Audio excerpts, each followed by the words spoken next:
The digital space is a world of connection and opportunity. Take this moment, for example. The web has made it possible for you to enroll in this program, where you will learn from the personal stories of developers at Meta. Isn't that exciting? By the time you've completed this professional certificate, you can become a creator of digital experiences. Connection is evolving, and so are you. You might not have a background in tech at all, and that's okay. Even if you have no experience, this program can get you job ready within a single year. So how can this professional certificate prepare you for a job at an organisation like Meta? The Backend Developer Professional Certificate will help you build job-ready skills for a back-end development role while earning a credential from Meta. From Meta engineers, you'll learn about how they collaborate to create and test high-performance websites and applications. You'll also discuss interesting topics with other aspiring back-end developers and complete a range of coding exercises to improve your skills. It's important to complete all the courses in the certificate in order, as each course will build on your skills. Although we have a recommended schedule for each course, the program is entirely self-paced, which means your time is your own to manage. As you make your way through the courses in the certificate, you'll learn how to program in Python, which is one of the most popular programming languages in the world. You'll also learn how to query a database and surface its data on an interface, build APIs that connect applications to one another securely, and use the Django Web Framework to connect the front end and back end of your web application. For your final project, you will create a web application with a functional integration, designed and developed with best practice back-end architecture to showcase as part of your portfolio during your job search. You'll also be ready to collaborate with other developers as you'll have learned to use Git and GitHub for version control. If you're hoping to operate independently or in a smaller team, not to worry. We've also got you covered when it comes to the basics of cloud computing. In the final course, you'll prepare for the coding interview. You'll practice your interview skills, refine your resume, and tackle some common coding challenges that typically form part of technical job interviews. Once you complete the program, you'll get exclusive access to the Meta Career Programs job board, a job search platform that connects you with over 200 employers who have committed to sourcing talent through Meta certificate programs. Who knows where you'll end up? Whatever the future of connection looks like, you'll be part of its creation. Let's get started. Many of the activities you do every day can be entirely performed online. You can use applications on your phone, computer, tablet, or other devices to access the web and perform tasks such as shopping, reserving hotels, and chatting with friends and work colleagues. With remote working becoming more popular, you can work, engage with your colleagues, and be productive all from the comfort of your home. All of that is possible with a combination of internet infrastructure and technologies and skilled professionals who build the apps that you use. Just to mention that when you come across the term app, it could refer to an app on your phone or to a web app that runs on a website or by some other online method. In this course, starting with Module 1, you will cover an introduction to how the web works, including an exploration of web pages, web servers, and web browsers. You will learn what each is and what their role is in bringing the internet to you. You will also get hands-on practice using core internet technologies like HTML, CSS, and JavaScript. You will learn how developers bring these technologies together and build functional and interactive websites and web applications. As you progress, you will explore some of the tools used by professional developers, and you will learn the fundamentals of coding using best practices and standards. For example, you will learn how to use the web browser's built-in developer tools and code using industry standard software known as an Integrated Development Environment, or IDE. Professionals use IDEs to write code more efficiently. In Module 2, you will begin your coding journey with an introduction to HTML5 and CSS. You will learn the basics of each of these languages and how they complement each other to lay out and style elements on a web page. This includes text, images, and multimedia elements like video. Additionally, to make sure that your web page is accessible to everyone, you will learn how to code for web accessibility. In Module 3, you will learn how developers use frameworks and libraries. This module will focus on responsive design. You will learn how to implement the Bootstrap library so that web pages can offer a great browsing experience no matter what type of device is used. You will also learn about user interface or UI design and how to work with common UI components and position them using the flexible Bootstrap grid. Next, you'll be introduced to React, a free and open source JavaScript library that developers use to build user interfaces based on UI components. And you will then learn about the difference between static and dynamic content and the benefits of using single-page applications. And speaking of content, in Module 4, you will have an opportunity to put your new skills into practice by editing your very own biographical web page. In summary, this course provides you with an introduction to web development. It is part of a program of courses that leads you towards a career in software development. There are many videos in your course that will gradually guide you toward that goal. Watch, pause, rewind, and re-watch the videos until you are confident in your skills. Then, consolidate your knowledge by consulting the course readings and put your skills into practice during the course exercises. Along the way, you'll encounter several knowledge quizzes where you can self-check your progress. You're not alone in considering a career as a web developer, and the course discussion prompts enable you to connect with your classmates. It's a great way to share knowledge, discuss difficulties, and make new friends. To be successful in the course, you should try to develop a schedule for your learning regime. Ideally, commit yourself to a regular time slot and duration for your study. You have probably encountered many new technical words and terminology in this video. Don't worry if you don't fully understand all these terms right now. Everything will become clearer as you progress through the course. When you eat at a restaurant, there are often many cooks preparing different parts of your meal. Similarly, for the websites and applications you use every day, many roles are involved in delivering these projects to users. If you were to look up a list of high-paying IT jobs, web developer roles would certainly feature prominently, and with good reason. The digital world that we all live in would not be possible without developers creating, architecting, and maintaining the technology that we use every day on our devices. But it can be confusing for aspiring developers to understand some of the terminology associated with web development. Finding the right area for you will depend on a greater understanding of web developers' roles, responsibilities, and technologies. For example, suppose you are a visual person. In that case, you might want to design a stunning website that offers an excellent experience for its end users. Or, if you're more analytical, you might be interested in working with the technologies that power a high-performing e-commerce site. Likewise, if your interest is mobile devices, your passion may lie in creating the next big social media app. While job roles and titles may vary, web developer roles are usually split into front-end, back-end, and full stack. In this video, you will learn about each of these, their differences, and the skills required to gain a job in these areas. A front-end developer is someone that works on all parts of a website or web app that users will interact with. This can be anything from the style, colors, buttons, menus, or user interactions as they click, swipe, and interact with the site. The skills of a front-end developer can vary, but they will always focus on three leading technologies: HTML, CSS, and JavaScript.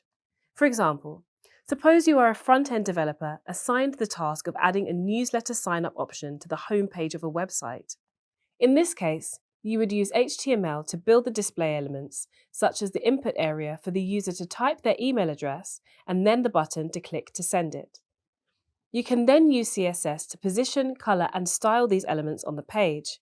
And finally, you can use JavaScript to process the activity when the user clicks the button. This could be something like checking the email address is valid and then sending that email address to the website for storage under newsletter members. While HTML and CSS skills are essential, the most critical skill is usually JavaScript. It is the powerhouse of front-end technology. This is mainly because of its versatility and the fact that it is paired with powerful libraries and frameworks such as React by Meta. These can be used to build rich user interface-driven enterprise websites and web apps that are fast, secure, and highly scalable. The salary of front-end developers are competitive and can vary based on experience. Generally, front-end developer roles will be available for junior, intermediate, and senior level professionals. As an aspiring developer, This is a great area to get started in. Entry into the job market for a junior position is possible with some fundamental demonstrations of core concepts and skills and an eye-catching sample portfolio. A backend developer works on the parts of a website or web app that the end users don't see.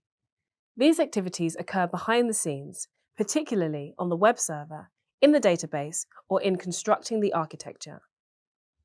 Backend developers are responsible for creating and maintaining functionality when users request information or when the website needs to communicate to another part of the web architecture for processing. For example, performing an account login or completing an online purchase using a credit card. A backend developer will facilitate the interaction of the website and the content stored in the database. As a result, backend development requires different languages, skills, and tools. While these can vary, they generally consist of knowledge relating to backend programming language, database management systems, APIs, and web servers. Salaries are similar to front-end developers and depend on experience. Still, the salary may be higher in some instances, especially for entry and senior level positions. This is because getting started with backend technologies requires more setup, configuration, resources, and general IT structural knowledge. This is in contrast to the front end, where you can start learning some elements using only a web browser. The road to backend development is generally long, as you must have a proficient understanding of the needs of front-end technologies. This can include things like the inner workings of the internet, networks, and servers. It's pretty common for aspiring developers to first start with the front end and then move to the back end once they have acquired specialized knowledge. A full-stack developer is someone equally comfortable working with front-end and back-end technologies. Full-stack developers have skills and knowledge in all areas of the web development project cycle. For example, they have relevant expertise in the planning, architecture, design, development, deployment, and maintenance of the website or web app. Full-stack developer positions are generally at a more senior level.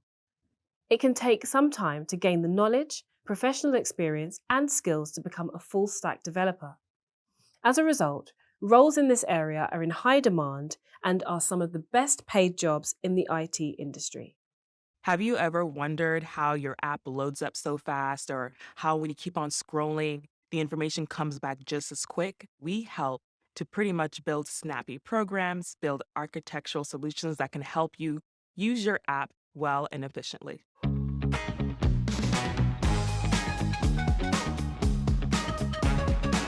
right. My name is Grace Ebo, and I'm a backend engineer at Meta, and I help to build solutions that can help build our products at Meta at scale to run efficiently and reliably. My hope is that you get to understand just a little bit more about what a backend engineer is and the unique value that they add to the team. There are over 3 billion users on the platform. And so a question that always comes up is, how can we ensure that we're able to support all these users that are using this platform and not, let's say, bring down the site or make the programs and applications to be really slow? And so for me, that's probably one of the cool parts that I like to do is how to optimize and say, how can I make this experience to be even faster? How can I push the limits? How can I continue to make it of a more efficient and better experience for users? After I get some food and get my fuel up, I then begin with first looking through reviews. So I pretty much review my coworkers' code just to see how I can support them. Is there anything that looks good, anything that needs changes, just so that they can get their code to production? And then from there, I usually have some meetings. And these meetings usually are around the area of either updates or what are potential projects that we can be working on, then begin to code and get into my flow. I would say the most rewarding part of my day is being able to have a potential solution to something that has probably been nagging at my brain for days. At Meta, we honestly encounter some really complex problems. Almost the fact that I think they're impossible sometimes, but that's the beauty of being able to really push the limits and say, can we go faster? Can we make it more snappier? Can we make it more ideal for even our client and engineers to work with? Sometimes I've had dreams about just potential code optimizations. And then it's just when I now say kind of that aha moment, it's like, this can work. This is it. And I write it down, type it in the code, and then boom, that's it. It actually works. And it's actually helping to achieve the goal that I set when I wrote it on my notebook. So from the technical side of things, I use Python, I use Java, more so depending on the project and what could kind of help me achieve my goal easier. Because definitely languages each have their pros and their cons. But what you may not always realize is that soft skills are even all the more necessary. So things like communication, how are you able to listen? And listen, not just to respond, but actually listen to understand. And when you hear different perspectives that may not agree with yours. And especially in this distributed remote world, it has become all the more necessary as well. So I work with front end engineers and full stack engineers in honestly diverse ways. So, for example, on my team in particular, we usually have a product. And then from there, we are able to just divvy it up based on different platforms and use cases. And so, as a backend engineer, I'm able to now build what is called the schema and the architecture of how we should be able to use this data. And it's a two-way street. Sometimes for client and front end engineers, we say, we actually need this data to be worded this way, or we need it to be in a different structure. So from there, I can either update, change, optimize, just to ensure that the client engineers, they're able to do their work more efficiently as well. And in the end, we want to ensure that we build a product for our users that it's well built and efficient and scalable for ultimately years to come. From your year 1 to even year 5 or year 10, there's always going to be something that you may not know. And it's always going to be an opportunity to learn something new and to continue to grow your skill set and your repository, pun intended, of different technologies and opportunities to grow and make things more optimal or more scalable at different companies. There's always going to be a need of how we can scale, of how we can make things more snappier, about how we can make things run more efficient. And it's you and the work that you're doing now that is going to be able to help power that in the future. In this video, you will take a trip into the future to get a sneak peek at what you'll be able to create with your new set of skills. You will have the opportunity to complete this project at the end of the program using the skills that you have gained in each course. Completing this project will help you to validate the knowledge and skills you have gained.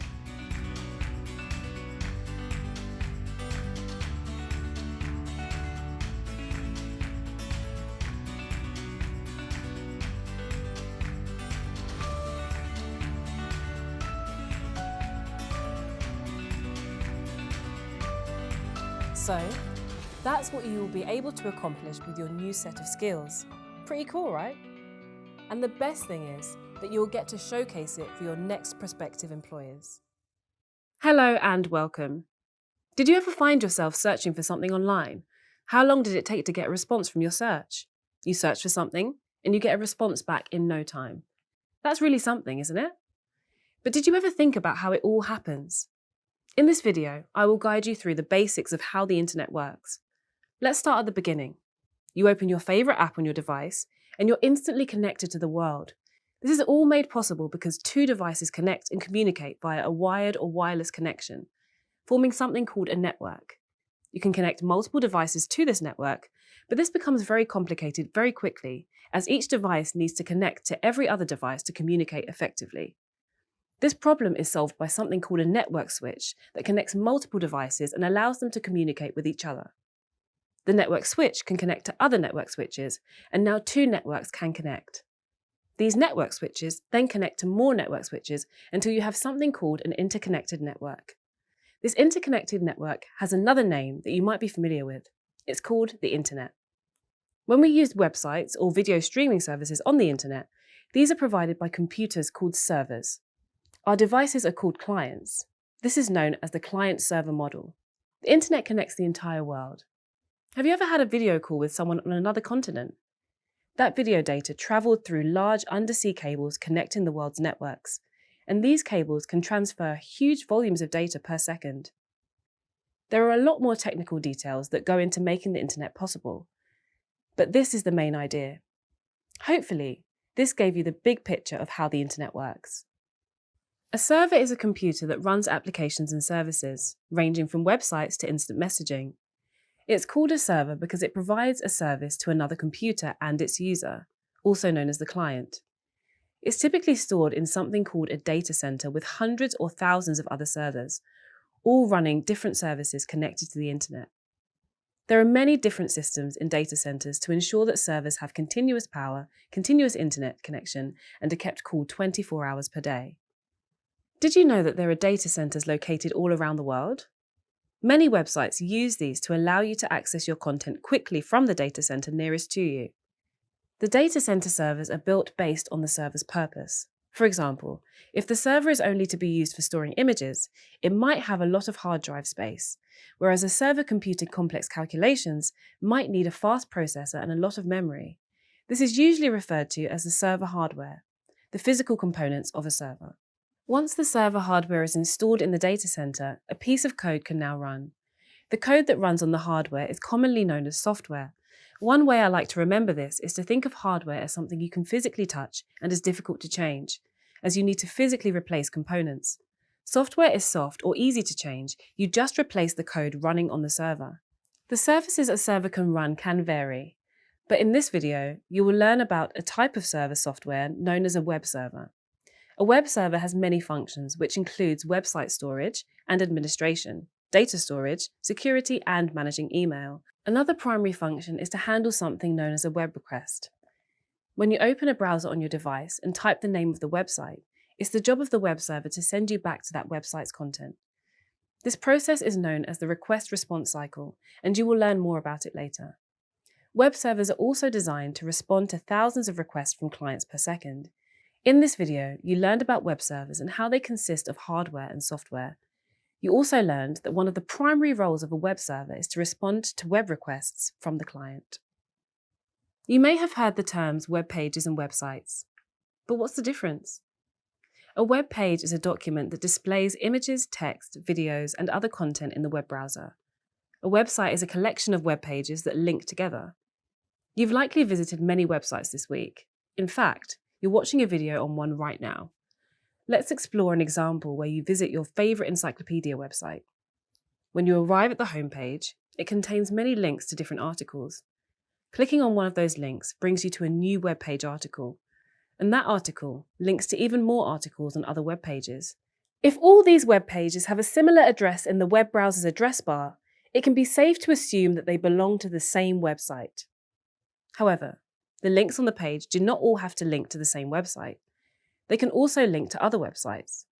For example, when you visit your favorite search engine and search for a phrase, the search results are a list of links to other websites.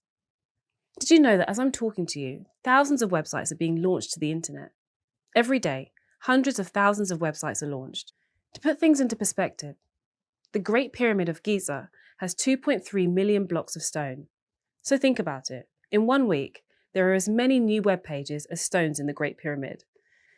With current internet speeds, it would take 3 million years to download all the web pages on the internet. And all of these billions of varied web pages rely on the same core technologies. Most people interact with websites in some form daily, but few know how a web page actually works. I mean, what's it made up of? And just how does that web page get from the web server to what you see on your screen or device? Well, let's explore that now. In its most basic form, a web page is just a text document. You can open and edit with any text editor, but developers usually use more sophisticated tools for working with web pages.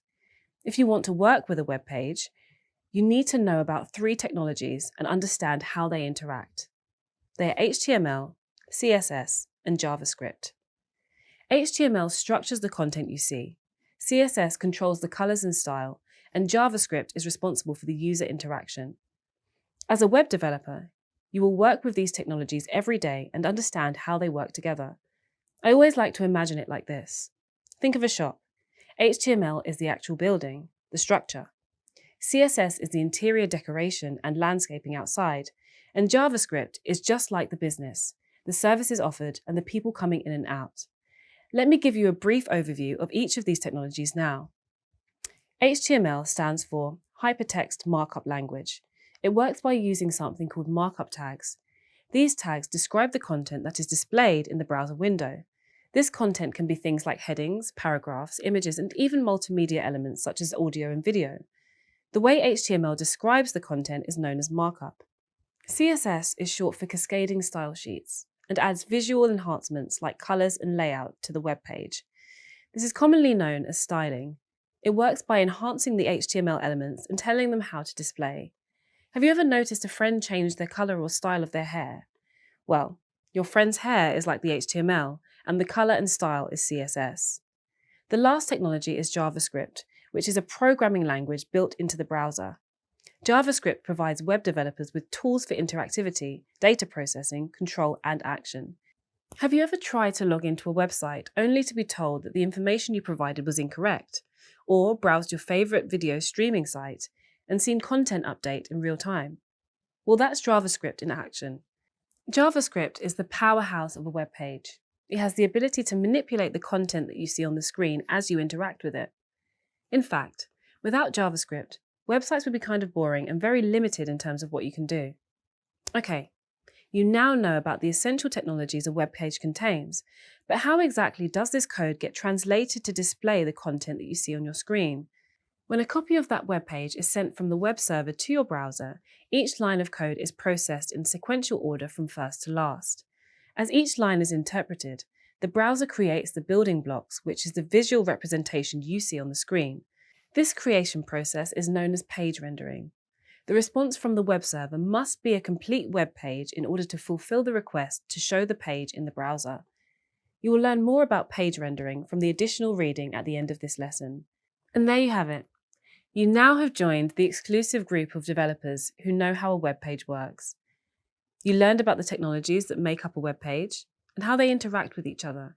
You also learned that the page is rendered by the web browser to display what the end user sees on the screen.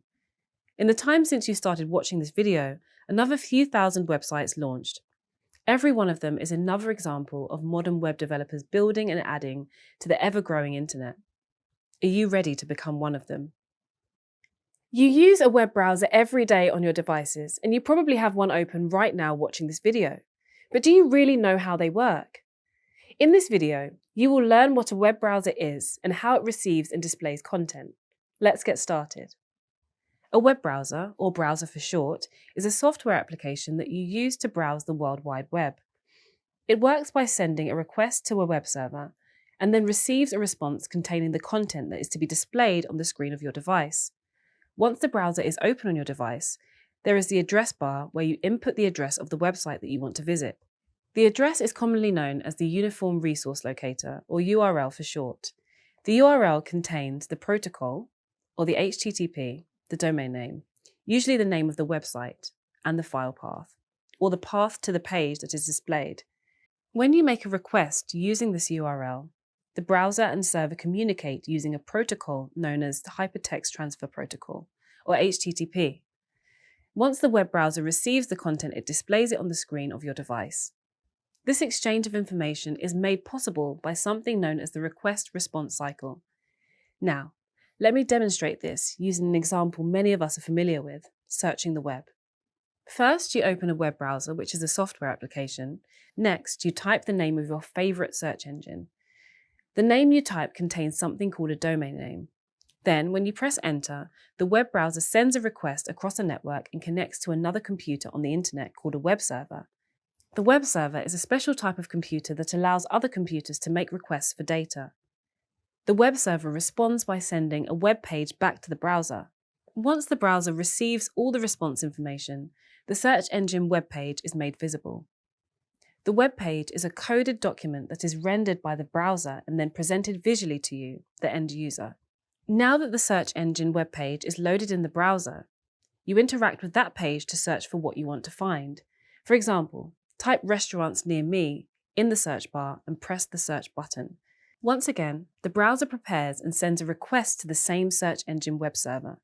This time, the request contains the added instructions to search for the phrase restaurants near me. The search engine web server processes the request by taking the keyword and using it to find the requested data. This data is stored in something called a database, which is connected to the web server. The web server then picks up that data and sends it back to the browser. When the web browser receives the full response from the web server, it again renders a visible web page with links to some restaurants, a map showing nearby locations, and more related information such as reviews, lists, and even reservations. Success, and all made possible by computers having a conversation. You have now gained an insight into how the request-response cycle works. And this web request cycle is very similar for a number of other activities we do online, be it chatting with friends, watching our favourite movie, or sharing files with our work colleagues. That is just a brief summary of how the internet works. The next time you search for something online, think of all the steps and data that gets exchanged to complete your request. Okay, so by now you know that websites and files are stored on web servers located in data centers. But what if you wanted to create your own website? Do you really need your own data center with specialized hardware and software? Thankfully, the answer is no. And developers can launch websites to the internet using something known as web hosting. Web hosting is a service where you place your website and files on the hosting company's web server. You're essentially renting this space in return for stable and secure storage. And you don't need to be a company to use a web host. Individuals can rent space too.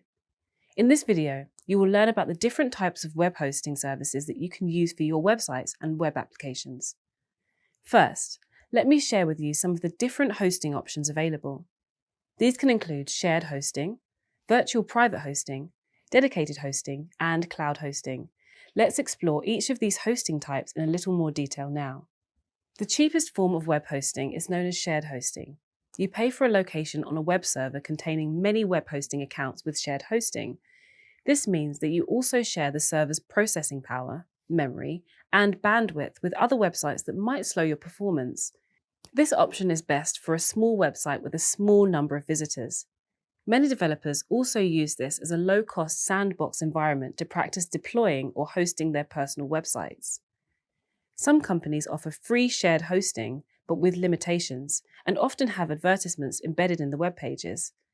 Sites with more considerable demands use virtual private servers, or VPS. A VPS is a virtual server with dedicated CPU, memory, and bandwidth resources. It will be running on a hardware server with other VPS instances, but as the resources are fixed per VPS instance, your website is unlikely to be impacted by the performance of other VPS instances. A VPS instance will be more expensive than shared hosting. The next option up is to use dedicated hosting. This will be a hardware server that is dedicated to you only. All hardware CPU, memory, and bandwidth resources are yours to use. Generally, this option is more expensive than a VPS hosting. The last type of web hosting is something you may have heard of. Cloud hosting and the cloud has grown in popularity over the last decade and is often mentioned in various news and services you use. With cloud hosting, your website is run in something called a cloud environment, which spans across multiple physical and virtual servers. If a physical or virtual server fails, your website will run on a different server and stay online. The main advantage of cloud hosting is that you can use as many resources as you need without hardware limitations. However, you pay based on resource use. For example, if you transfer a file from the cloud to a web browser, you'll pay for the bandwidth used for that transfer at a fractional cent cost per megabyte. While this can quickly become more expensive, it allows websites and web applications to scale their cost as popularity grows. This is how many of the major web applications operate.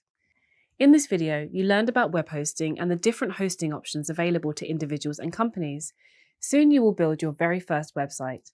Are you excited to get it hosted so you can share it with the world? For more information on web hosting and services, please see the additional reading at the end of this lesson. Email is a common communication method that we all know about, but before it existed, the alternative was to send mail to one another through the postal system. There is a surprising parallel between the postal system and how the computer sends and receives data across the internet every day. Let's compare how they both work. Data sent across the internet is quite an important part of our everyday lives, and it wouldn't be possible without Internet Protocol addresses, or IP addresses. A useful way to think of IP addresses is that they function much like addresses in a postal system that make it possible for packets of information to be delivered to you. And, like with the postal system, things can go wrong. But let's first go over how things work before we think about how they can go wrong. In this video, you will learn what IP addresses are and explore how computers send data across the internet. You previously learned how computers connect to each other to form networks and how these networks connect to each other to form the internet. When you send data between computers across the internet, a common way of understanding this is that the computers are the destinations that request and receive the data, and the networks are the routes that the data travels across. What makes that possible is the Internet Protocol. Version 4 and version 6 are currently the two most widely used standards of Internet Protocol. Think of that old-fashioned postal system again. When you send a letter to a friend, you need their address, otherwise they won't receive your letter. Computers work in a similar way. Every computer on a network is assigned an IP address. In Protocol version 4, an IP address contains 4 octets separated by periods or dots. For example, 192.0.2.235. In Protocol version 6, an IP address contains 8 groups of hexadecimal digits separated by a colon. When you send data across a network, you send the data as a series of messages called IP packets, also known as datagrams. At a high level, IP packets contain a header and a payload, which is the data. Think of that old-fashioned postal system again. When you send a letter, you not only include the recipient's address, but also your own address, in case a return location is needed. IP packets are the same. They include the destination IP address and source IP address. These addresses are in the header along with some additional information to help deliver the packet. And the payload contains the data of the packet and some of the other protocols, which we'll cover in a moment. Earlier, I mentioned that things can go wrong with a postal system. When sending multiple letters to a friend, it's possible they may arrive out of order. It's possible that a package will get damaged, or if you're really unlucky, a letter could get lost. These issues can happen to IP packets too. They can arrive out of order, become damaged or corrupted during transit, or be dropped or lost during transit. To solve these problems, the payload part of the packets contains other protocols too. You can think of them as another message inside the payload of the IP packet. The two most common protocols are the Transmission Control Protocol, referred to as TCP, and the User Datagram Protocol, also known as UDP. TCP can solve all three of the previously mentioned issues, but at the cost of a small delay when sending the data. This protocol is used for sending the data that must arrive correctly and in order, such as a text or image files. UDP solves the corrupt packet issue, but packets can still arrive out of order or not arrive at all. This protocol is used for sending data that can tolerate some data loss, such as voice calls or live video streaming. Both of these protocols contain payloads that contain further protocols inside of them. And there you have it.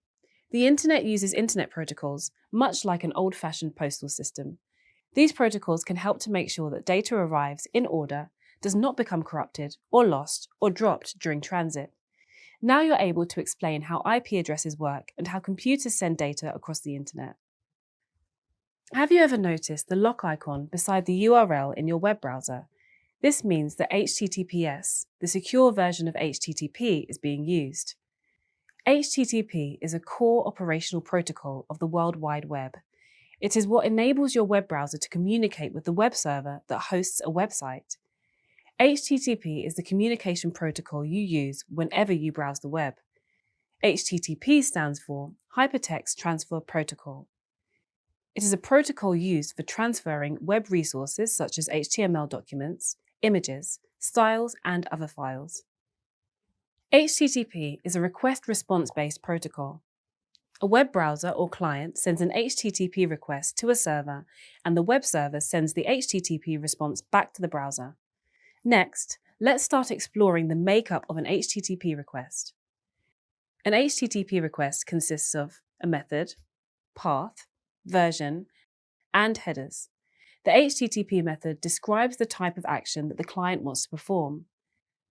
The primary or the most commonly used HTTP methods are GET, POST, PUT, and DELETE. The GET method is used to retrieve information from the given server. The POST request is used to send data to the server.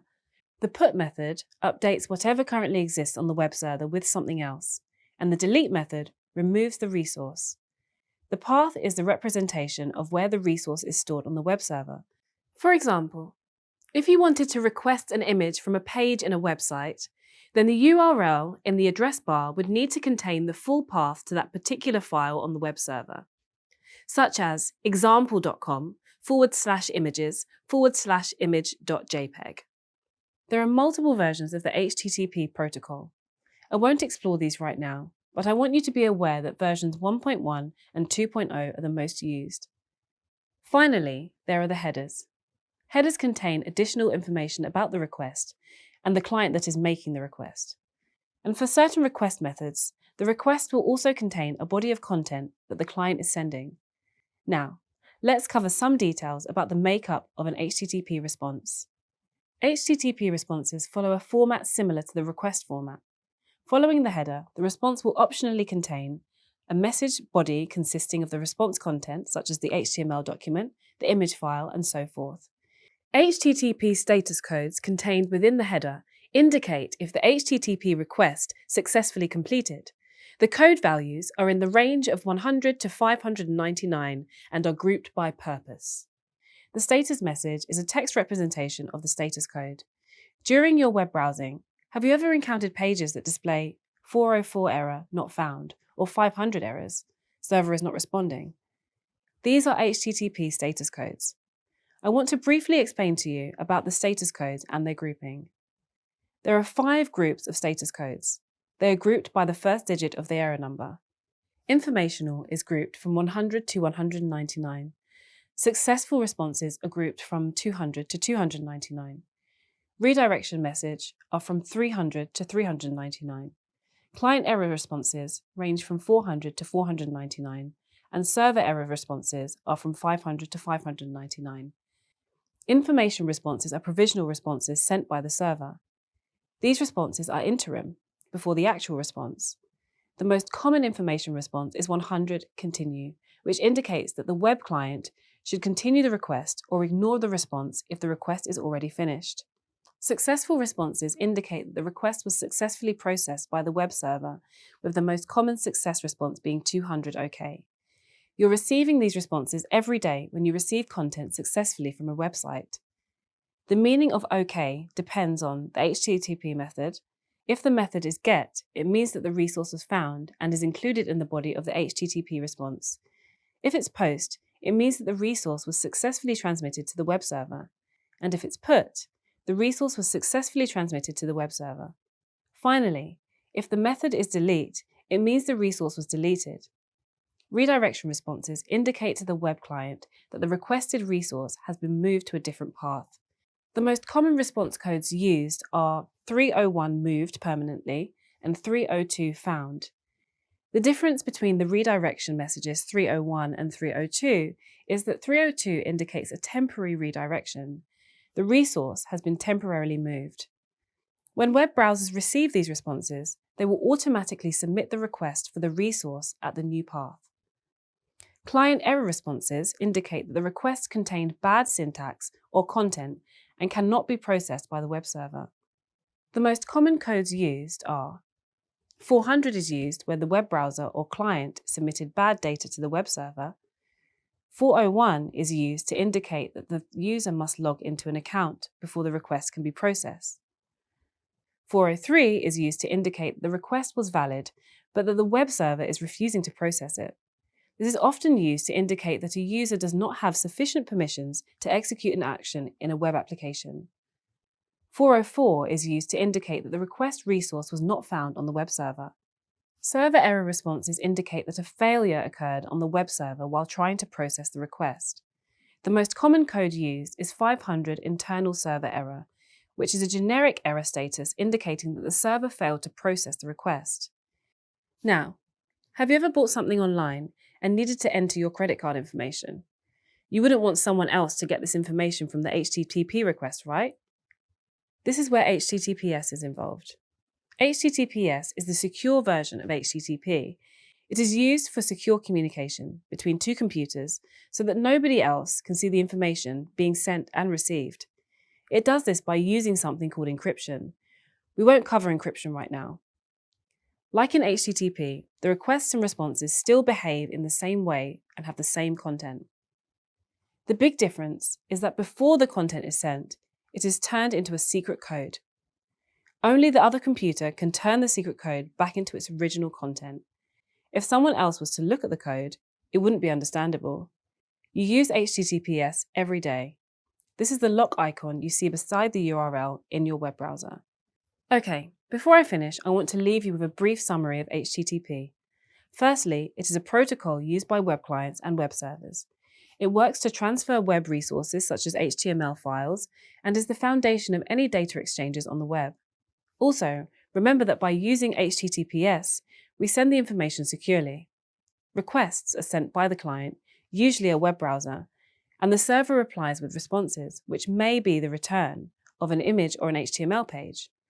HTTP requests have a syntax that includes method, path, versions, and headers.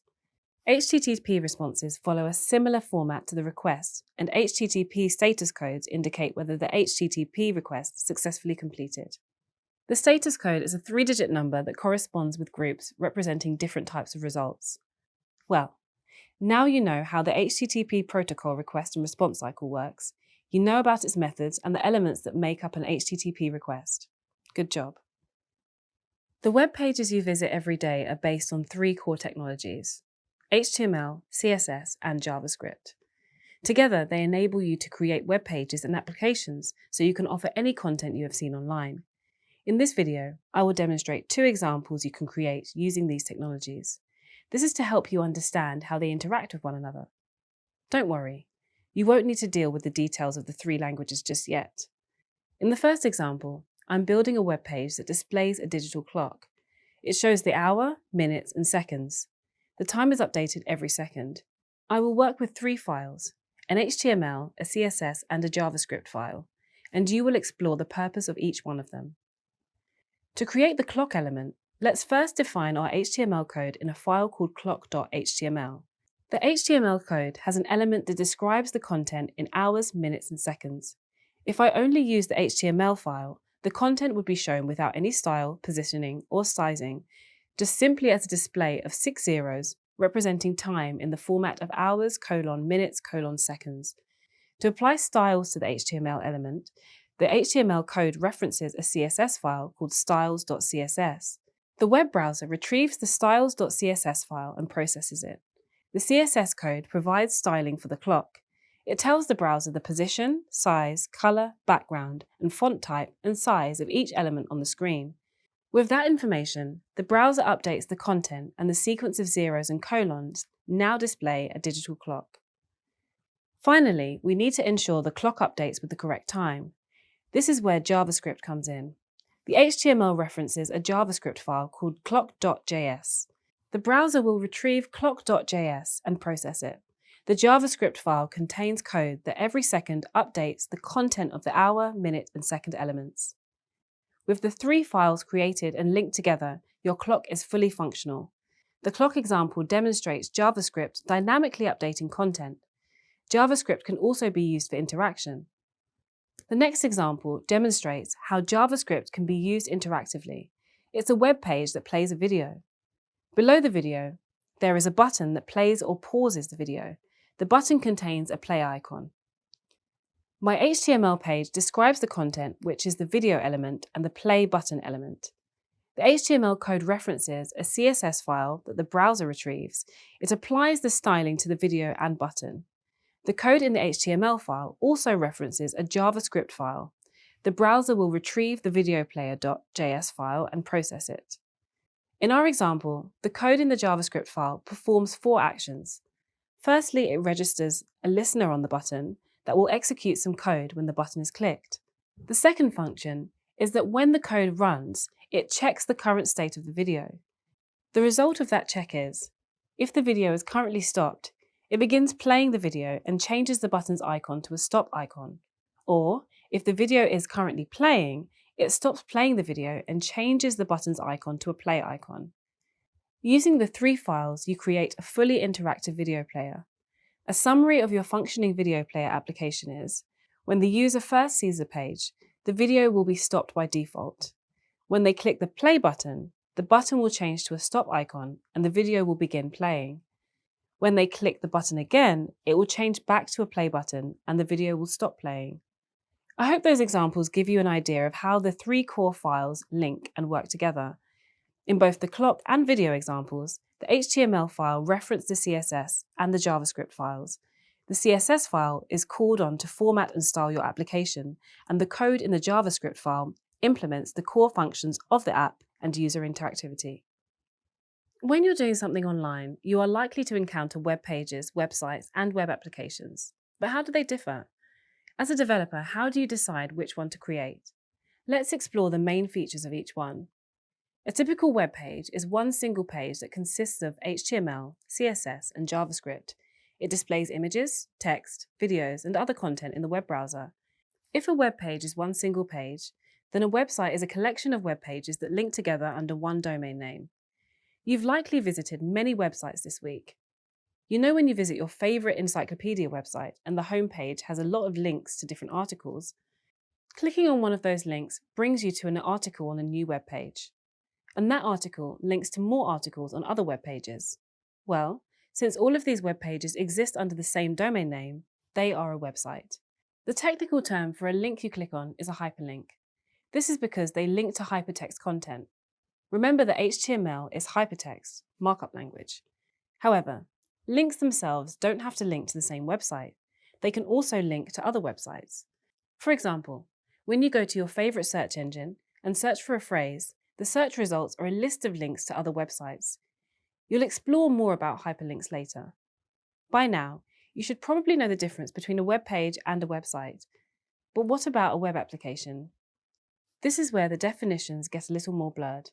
The terms website and web application are often used interchangeably. The key difference between a website and web application is the level of interactivity and dynamic content. The easy way to remember this is that a website is more informative and a web application is more interactive. Think of ordering food online. Let's say you would like to order some food and you go to your favorite site.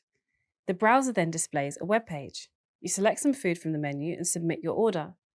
Compare this to, for example, a company website that displays information about themselves and the services they provide. In the food ordering example, the content displayed is specific to your user account and location. The web application displays content based on the user's input and interaction. Whereas with the company website, the user simply views the content, and this content is the same for everyone who visits the website. You should now be able to distinguish between web pages, websites, and web applications. You know that web pages at a particular domain make up a website, and that the key difference between websites and web applications is the level of interactivity and dynamic content. If a car breaks down, you can open the hood to examine that engine and to find out what's gone wrong. As a developer, if your front end isn't working as expected, you can also open the hood to check what's going wrong. In fact, it's not just your own code that you can investigate. How about viewing other people's code?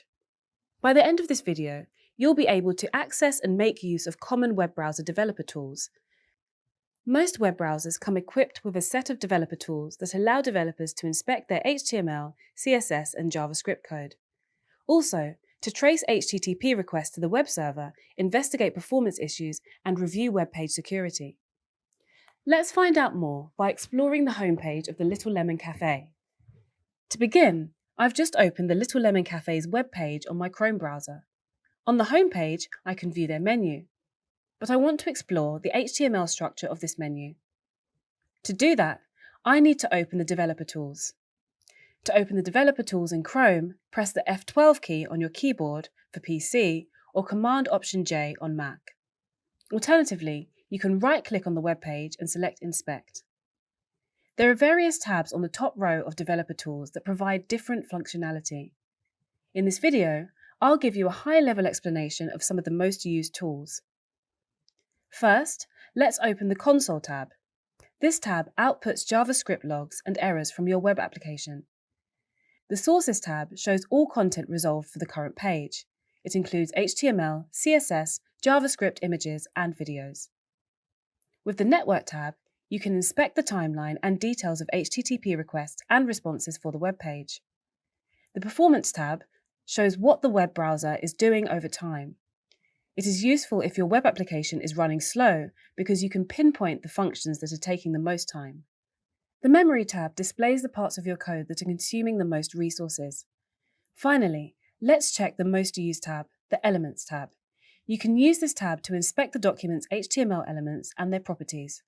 For example, when I hover over an element in the Elements tab, it highlights that element in the browser pane. On the right side of the panel, there are tabs for inspecting the details of the elements further. This panel shows us what CSS is applied to an element and the result of the element displayed in the browser. You will explore these details in a later lesson. For now, you just need to know that if you click on an HTML element, then the information for that element will appear in the tab.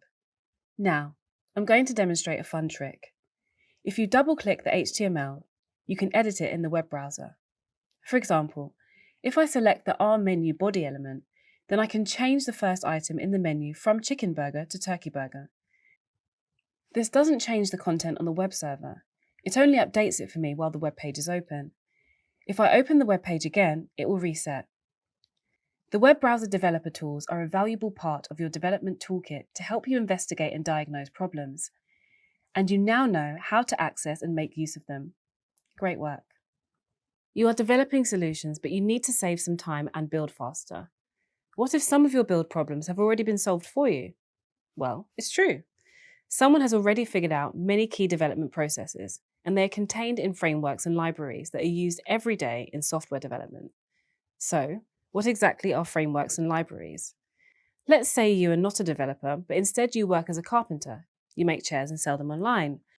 As a carpenter, you don't design a new hammer for every chair you make. It makes much more sense to use an existing hammer. But of course you are a developer. As such, it's important for you to know that to speed up development, developers use already developed frameworks and libraries in their application development. These might be open source, meaning that the source code is freely available for anyone to modify and build from. There are thousands of open source libraries and frameworks available, or they might be proprietary, ones that are licensed or developed internally. Many developers use the terms framework and library interchangeably. So, what's the difference between them? Libraries are reusable pieces of code that can be used by your application. They are purpose-built to provide a specific functionality. To give a more technical example, you're building a small e-commerce website. When a user wants to register, they need to provide their email address. Email addresses, while easy to read, can be complicated to validate. In fact, email addresses are defined across several technical specifications. That's a lot of reading just to validate an email. Even if you do read through all the specifications, there's no point in spending hours or even days implementing their standards because you have access to so many readily available libraries to validate email addresses. It is for specific functionality, like validating an email address, that libraries are useful. A developer simply uses the library to access the functionality they require, and as a result, they can have more time to continue focusing on the development of their application. Frameworks, on the other hand, provide a structure for developers to build with. Consider this in the context of our carpenter analogy. As a carpenter, you create a lot of different chairs. Therefore, there would be a blueprint for each chair to speed up building them. You can decide the type of wood to use, but the dimensions and style of the chair are always the same. Frameworks act as a structure where the developer provides their own code that the framework interacts with. For example, there are many frameworks for developing web applications.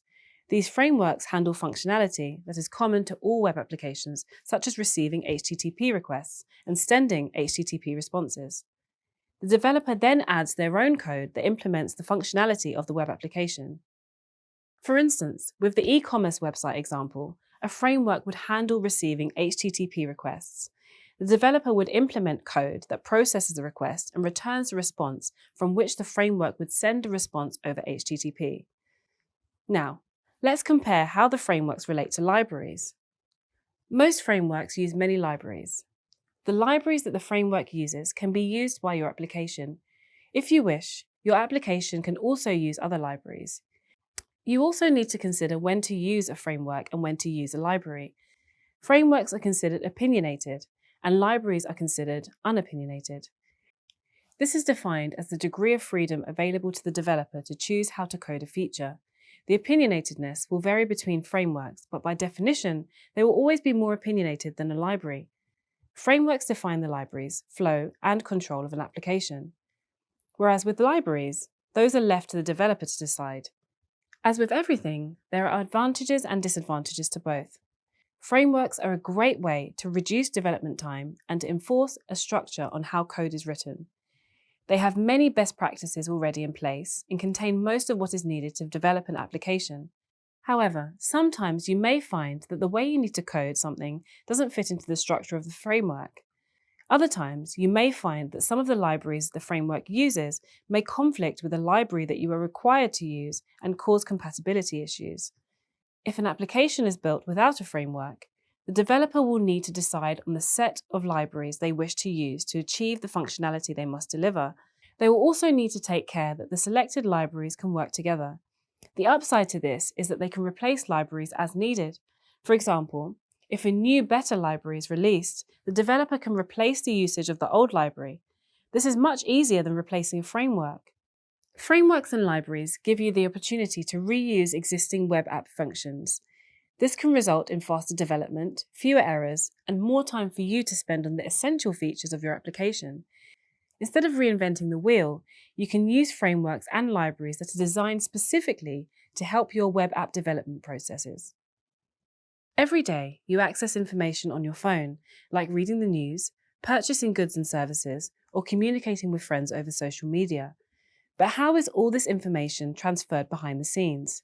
Your favorite websites and apps probably use APIs, and as a web developer, you will discover that APIs are developer-friendly, easily accessible, and a very valuable and useful development tool.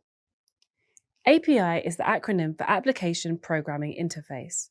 An API is a set of functions and procedures for creating applications that access the features or data of an operating system, application, or other service. If this still sounds a bit vague, just remember that the term API is intentionally open to many applications and use cases. As a web developer, a lot of the day-to-day job involves working with APIs. Some common APIs that web developers work with include Browser API, REST API, and Sensor-based API. Over the next few minutes, you'll explore each of these API types and review a few specific examples. To begin with, here's a brief outline of how APIs function. In software development, APIs are often the bridge between different components or systems. This earns them names like gateway or middleware. The term is used widely to represent many different tools and systems. Let's consider some examples of different API use cases. One common type of API is browser or web APIs, which are built into the browser itself. They extend the functionality of the browser by adding new services and are designed to simplify complex functions and provide easy syntax for building advanced features. A good example is the DOM API. The DOM API turns the HTML document into a tree of nodes that are represented as JavaScript objects. Another example is the geolocation API that returns coordinates of where the browser is located. There are also other APIs available for fetching data, known as Fetch API, drawing graphics or Canvas API, keeping history or History API, and client-side storage, also known as Web Storage API. Another critical type of API for web development is the RESTful or REST API. This kind of API provides data for popular web and mobile apps. These are also called web servers. Let's explore REST in a bit more detail. REST, or Representational State Transfer, is a set of principles that help build highly efficient APIs. One of the main responsibilities of these kinds of APIs is sending and receiving data to and from a centralized database. We can query our own REST API or third-party ones. One last type of API that you might encounter as a web developer is a sensor-based API. This is what the Internet of Things, also known as IoT, is based on. These are actual physical sensors that are interconnected with each other. The sensors can communicate through API and track and respond to physical data. Some examples are Philips Hue smart lights and NodeBots. That's a lot of APIs to think about. Fortunately, for web developers, the most common data API is a RESTful API, which, as you've learned, is a web server that provides responses to requests. These API web servers are designed to provide the data backbone for a web client like a web page or mobile app. This means that these APIs must be able to accomplish things like getting data, or get, creating data, also referred to as post, updating data, or put, and deleting data, or delete. APIs use REST principles and good design practices to create discoverable interfaces. This helps us get the exact response expected. But exactly how do they work? Here's a closer description of their activity. These APIs use endpoints to specify how different resources can be accessed. The endpoint is built into the URL when accessing the API. Once the endpoint is hit, the API performs whatever server-side processing is needed to build the response. Two common forms of response are full web pages, a data form based on JavaScript called JSON. In this video, you explored some APIs, and as a web developer, you will frequently work with many different types of APIs. You will often use APIs to extend the abilities of systems or to act as a bridge between different components. Think of a group of construction workers. Every worker has a toolbox that helps them get their job done. As a developer, you'll also use many tools. One of the main tools in your toolbox is the Integrated Development Environment, or IDE. By the end of this video, you'll be able to identify an IDE and explain the benefits of using an IDE during development. An Integrated Development Environment, or IDE, is software for building applications. An IDE is just like a text editor, except instead of writing documents, you're writing code. There are many IDEs available. Some are specific to one programming language, while others support many languages in one IDE. Let's explore some common IDE features. Here I'm working within an IDE. First, let's cover syntax highlighting. To improve readability for developers, IDEs have syntax highlighting. What this means is that special keywords of the programming language are highlighted in different colors so that the developer can quickly differentiate these keywords from other text. For example, if you're writing JavaScript code without syntax highlighting, it could be harder to identify keywords from other text. With syntax highlighting, that gets much easier because the JavaScript keywords and variables are colored differently. Now, let's explore error highlighting. Just like checking spelling in a text document, IDEs can highlight mistakes you make in your programming code. For example, if I delete the equal symbol where it's needed, my IDE will highlight the error. Another feature of IDEs is autocomplete. When you're typing a message on your phone, it suggests words as you type. An IDE's autocomplete is a similar feature. Since programming languages have special keywords, IDEs can offer suggestions to autocomplete words as you start typing them. Additionally, another feature called IntelliSense can make IDEs very smart and even able to understand your code. They can detect variables and functions and offer them as suggestions during autocomplete. For example, if I have a JavaScript function named myFunction defined at the top of a JavaScript file, then as soon as I start typing the letter M, my IDE suggests this function as an autocompletion. Then there is refactoring. Since IDEs understand your code, they can help you if you need to change it. To demonstrate how refactoring works, let's continue with the myFunction function that I defined a moment ago. In the code, the function is then called multiple times. It can also be called in the code of other files too. But what if you need to rename this function? You would need to rename it in every file that uses the function, ensuring that you update those files to use the new name. This process is known as refactoring, changing the structure of the code without changing the functionality. Doing this manually is very time-consuming and prone to error. If you mistype the new function name in one place, the application will break. Since the IDE understands your code, it can assist with refactoring and automatically update the function name across all files. That saves a lot of time. Let's rename our function now. I just right-click on the function and select Rename Symbol. Then I change it from my function to our function. The IDE then updates all references of that function name. IDEs come with a lot of other features to help investigate bugs and collaborate with other developers. Many even allow you to extend their functionality using plugins and extensions, but that's beyond the scope of this lesson. You have explored some features of IDEs in this video. You now know how IDEs operate as part of a developer's toolbox to write code more effectively. Well done. You've reached the end of this module on web development. Over the course of this module, you've explored the basics of how the web works and familiarized yourself with key concepts in core internet technologies. Let's recap the key skills that you gained along the way. You started the module with an overview of how the web works and explored the basics of web pages, web servers, and web browsers. In terms of web pages, you should now be able to differentiate between a website and a web page by outlining the key elements of each, outline the purpose of HTML and CSS, and provide an explanation of how they work, and identify the benefits that JavaScript provides to a web page, like interactivity and data processing. You've also explored the basics of web servers and should be able to explain how a data center provides storage and power for web servers, differentiate between the key functions of web server hardware and software, and outline how a web server handles requests through HTTP or Hypertext Transfer Protocol. And you explored the third key technology of the web, which is web browsers.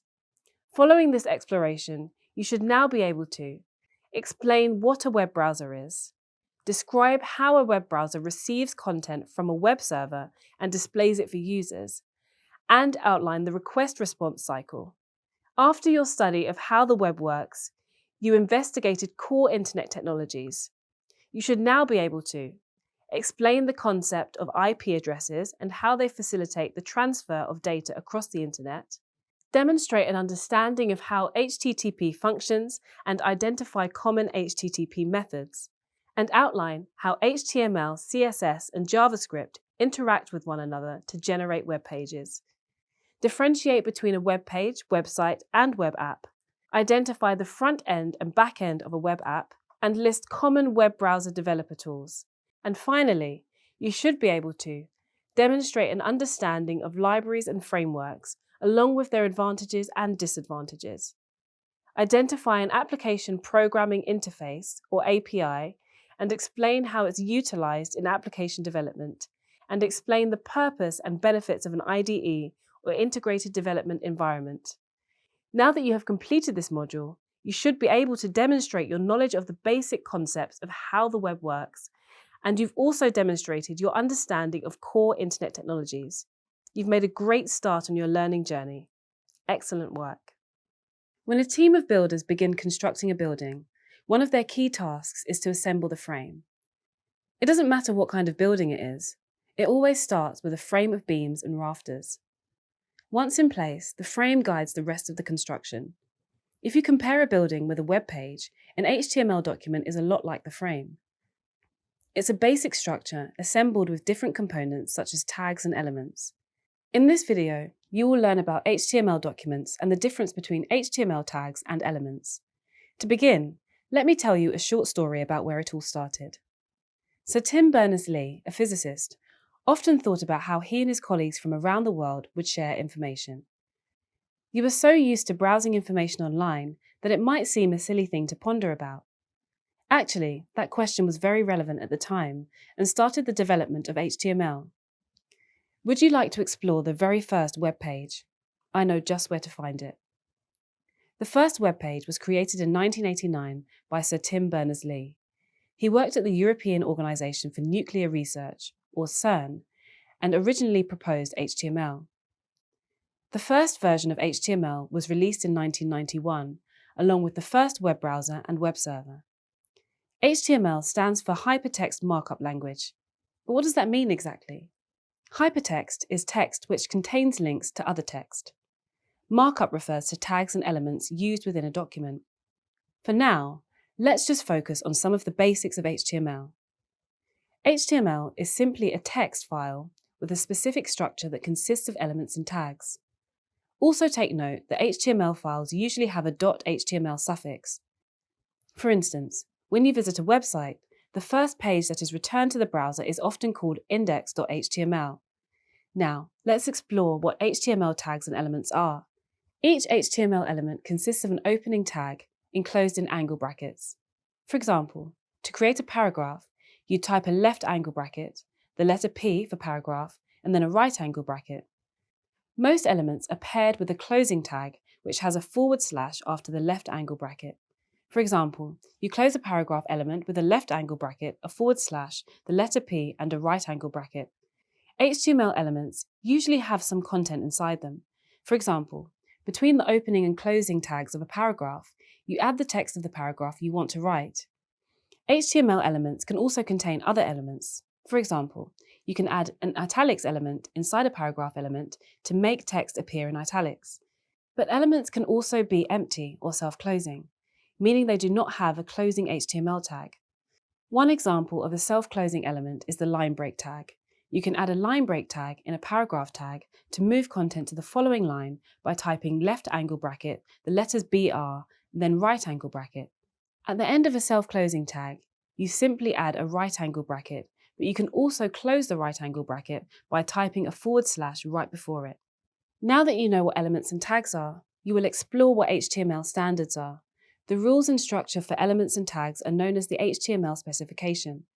The HTML specification is maintained by the World Wide Web Consortium, or W3C as it is commonly known. Whenever the HTML specification changes, a new version of HTML is standardized. The current version is HTML5. So to summarize, HTML elements with their opening and closing tags in angle brackets build up an HTML document. These elements form the structure of a web page and describe to the web browser what to display. For example, the browser reads an HTML page that has an image tag to display an image file called icon.png. Next, it reads a P tag to display a paragraph under that image. But the browser reads the HTML document and displays the web page to the user in a very basic format. Now, if you want to tell the browser how to display the web page, you should use CSS. You will learn more about CSS in this course. By now, you have learned how HTML tags are used to create elements that build the structure of a web page. You'll have an opportunity to explore HTML in action in this course. In this video, I will guide you through the blueprint of an HTML document. I will create a very simple web page for a restaurant called Little Lemon. The great thing about HTML documents is that you don't need the web to view them. Yes, they don't have to be hosted on a web server for you to view them in your web browser. You can save HTML files on your computer and view them locally with your web browser, almost like eating takeaways at home. So by the end of this video, you'll be able to identify the structure of an HTML document and create a basic web page.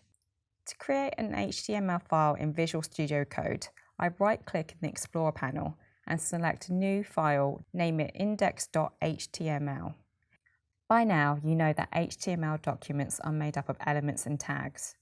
But before I can add elements or tags, I first need to create the standard HTML structure, which starts with the doc type declaration tag. This notifies the web browser that it is an HTML document. Next, I create the HTML tag, which is also known as the HTML root element. And inside the HTML tag, I add the two main elements, the head and the body elements. It's important to know that nothing inside the head element is displayed as a web page in the web browser. In the head section, you add information or metadata about the HTML document. It is not part of the content of the web page. For example, inside the head tag, you always create the title element. This is the title that is displayed in the web browser tab.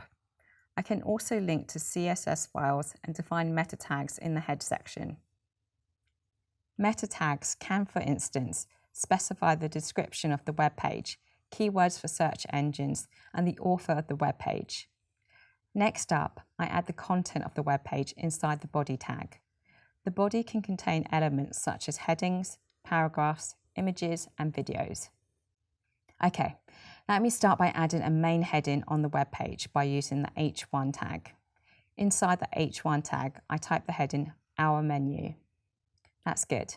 Now I need to start creating my menu. I want to add 2 items, so I add 2 subheadings. For this, I use the h2 tag. The menu items in the subheading are falafel and pasta salad. But first, I need to save the file by pressing the keys Ctrl and S, or if you're on a Mac, Command and S. Now I right-click on the index.html file in the Explorer panel and select Reveal in File Explorer. If you're not using the Windows operating system, this may be called Reveal in Finder or Reveal in File Browser. Now the file browser opens and lists the file. I double-click on the index.html file and it opens in the web browser. Great, it's all here. The title that displays in the Browser tab matches the title that I added to the head section, and the content is displayed in the browser window, but it is still a bit empty. I go back to Visual Studio Code and add a short description for each dish. I do this by adding the paragraph tag below each subheading H2. Let's imagine a nice falafel. I type chickpea, herbs and spices. What goes in a pasta salad again? Lettuce, vegetables and mozzarella. Yummy. I save the file to update the changes and open it in my web browser again. There you go. Now the ingredients are also included in the menu. Some of the best websites are websites about food. Whenever you need some inspiration, search for food website ideas online. You'll be fascinated. Now that you know some basic HTML tags, try to identify where they were used in those websites. There are many HTML tags that you can use in your web pages, but you are now familiar with a few elementary ones, and I encourage you to start practicing with them. Best of luck. By now, you should know how to build a basic web page, but how do you build a website? Remember, websites consist of multiple web pages linked together. To link pages together, you use the anchor tag. Anchor tags create hyperlinks or links as they are commonly known. In this video, you will learn how to link different web pages together to create your own website. In my project folder, I now create a second web page for Little Lemon that will contain the address of the restaurant. I right-click in the Explorer panel to create a new file and name it location.html. I use the same file structure created in my index file, but add new content.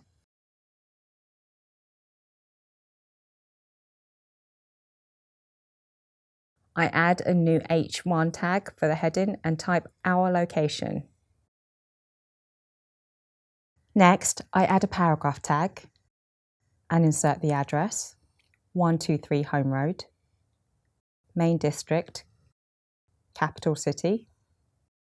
I press Ctrl and S to save the file or Command and S on a Mac. Now that my new file with the restaurant location is created, let's navigate back to the index.html file to add a link from there to the location.html file. Below the last paragraph tag, I add the anchor or A tag, followed by the href attribute or hypertext reference. I type the file name, location.html, so that my index.html file will link to it. Within an A tag, I can also add a descriptive text that is displayed as the link name on my webpage. So I type our location. The text our location will now display on the web page in the browser as a clickable link. Let's test if it works. I save the file to update it with the changes and open it in my browser by right-clicking on the index.html and selecting Reveal in File Explorer. If you're not on Windows, this may be called Reveal in Finder or Reveal in File Browser. Then I double-click on the index file. The words our location are displayed in blue in the web browser. Success! If I click on the blue link, the browser opens the location.html file. You can now link different HTML files together to create your website. Best of luck! My website for Little Lemon is coming on well, but some key information is still missing: the prices. The best way to add information like a price list is by using an HTML table. You might be familiar with columns and rows in spreadsheet software. HTML tables look similar and allow you to neatly organize content in rows and columns. Websites almost always have information that needs to be organized in a way that makes it quick and easy to read. For example, the schedule of an event, available sizes of clothing items, or the specs of a camera. In this video, I will demonstrate how to create a simple table for the prices of Little Lemon. I want to add the table with the prices to the bottom of the index.html page, so I already have it open. Still within the body element, below the anchor element, I add the table tag. Inside of it, I add 2 table row tags, or TR tags, as they are commonly referred to. This will create a row for each of the dishes. Now I need to add table data tags, or TD tags, so I can include the prices. Table data tags define the contents of table cells, so I need to add 2 of those inside each row. 1 for the dish name and 1 for its price. In the first row, I type falafel inside the first table data tag. And in the second table data tag, I add the price. Let's say $10. I do the same with the second row. I type pasta salad inside the first table data tag and the price of $12 in the second table data tag. Now I will save the file and open it in my web browser.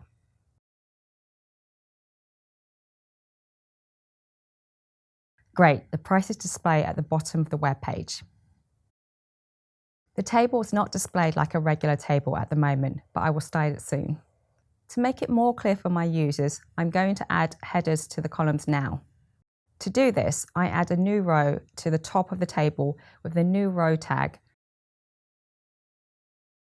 and then use the table header tag, or TH tag, for the heading cells. So I need to add 2 table header tags.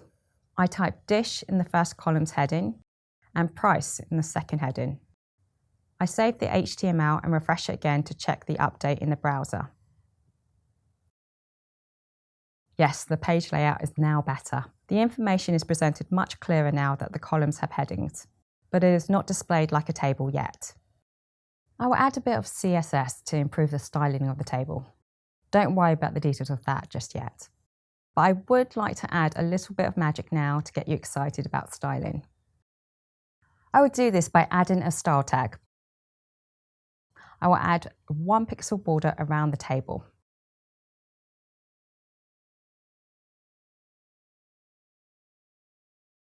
Let's save the file again and open it in the browser. Now the table has a border around all the cells. This is just a quick method of styling a table. Later, you will learn how to do this using best practices with CSS. Congratulations, you now know how to add tables to HTML files. I use tables extensively, and I'm sure you will too. Today, you can order almost anything directly to your home. But did you know that one of the functionalities that makes online shopping possible is HTML forms? Without them, you would not be able to enter your credit card details during checkout. But forms are not limited to e-commerce. You can use forms practically every day on the internet. When you log into your favourite website, you do it using a form. In this video, I'll take you through the steps to create a form and introduce you to a few different input types. But first, let's briefly explore how forms work. To put it simply, when a user enters data on a website, an HTML form submits an HTTP request containing the data to the server. But how do you create a form in the first place? You define forms with the HTML form tags. Forms also have an optional form attribute called action. Action specifies the URL or path that the form should submit the request to. When the action attribute is not specified, it submits the request to the same path as the current web page. There is also the form method. With the form method, you can specify the HTTP method to use for the HTTP request. There are 2 HTTP methods to submit the form data, GET and POST. Remember, the GET HTTP method retrieves information from the server.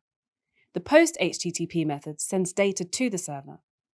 When a user submits a form, one of these HTTP methods is used. We'll explore how this is done on a later course. Now, let's explore how to add fields that the user can enter data into. First, let's add a simple text field. For example, a username field. The fields in a form are specified by input tags. Note that the input tag does not need a closing tag, but if I want to, I could close the tag by adding a / before the end of the input tag. When I use the text input type, it displays a text field on the web page. But a text box on its own isn't very user-friendly, so I will now add a label above it. By adding the label tag, the form will now display the word username above the input field. Next, let's add a password field. In this case, I won't use the text input type since I don't want the password to be visible. HTML has an input type specific for passwords that will mask the user's input data. The username will be visible and the password will be masked. Finally, I need to add a button so that the user can submit the form. So I use the input type submit. When the user clicks the submit button, the HTTP request containing the form content will be sent to the web server. In summary, you use the form tag at the start of a form, whereafter you indicate the method that should be used. You can create labels for input types with the label tag. You use the text input type for a text input like a username. For a password, you use the password input type. To add a submit button to a form, you use the submit input type. There are many different input types available. For example, you can add checkboxes to a form. To do this, you use the checkbox input type. You use the name and value attributes to configure how the data is sent to the server. Each box can be checked or unchecked. You'll explore this in more depth in a later course. Radio buttons, on the other hand, are like checkboxes, except only one button can be checked in the group. Checking one radio button will uncheck all the other radio buttons. There are also other types of input such as the number, email, and file upload types. However, some input fields do not use the input tags. For instance, the multi-line text field. The text input type that I showed you earlier is only for single-line text content.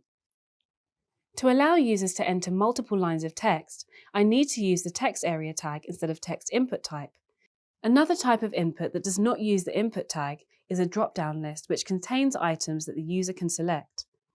This time, you use the select tag, and for the items on the list, you use option tags. You now know how HTML forms work and the different input types developers use.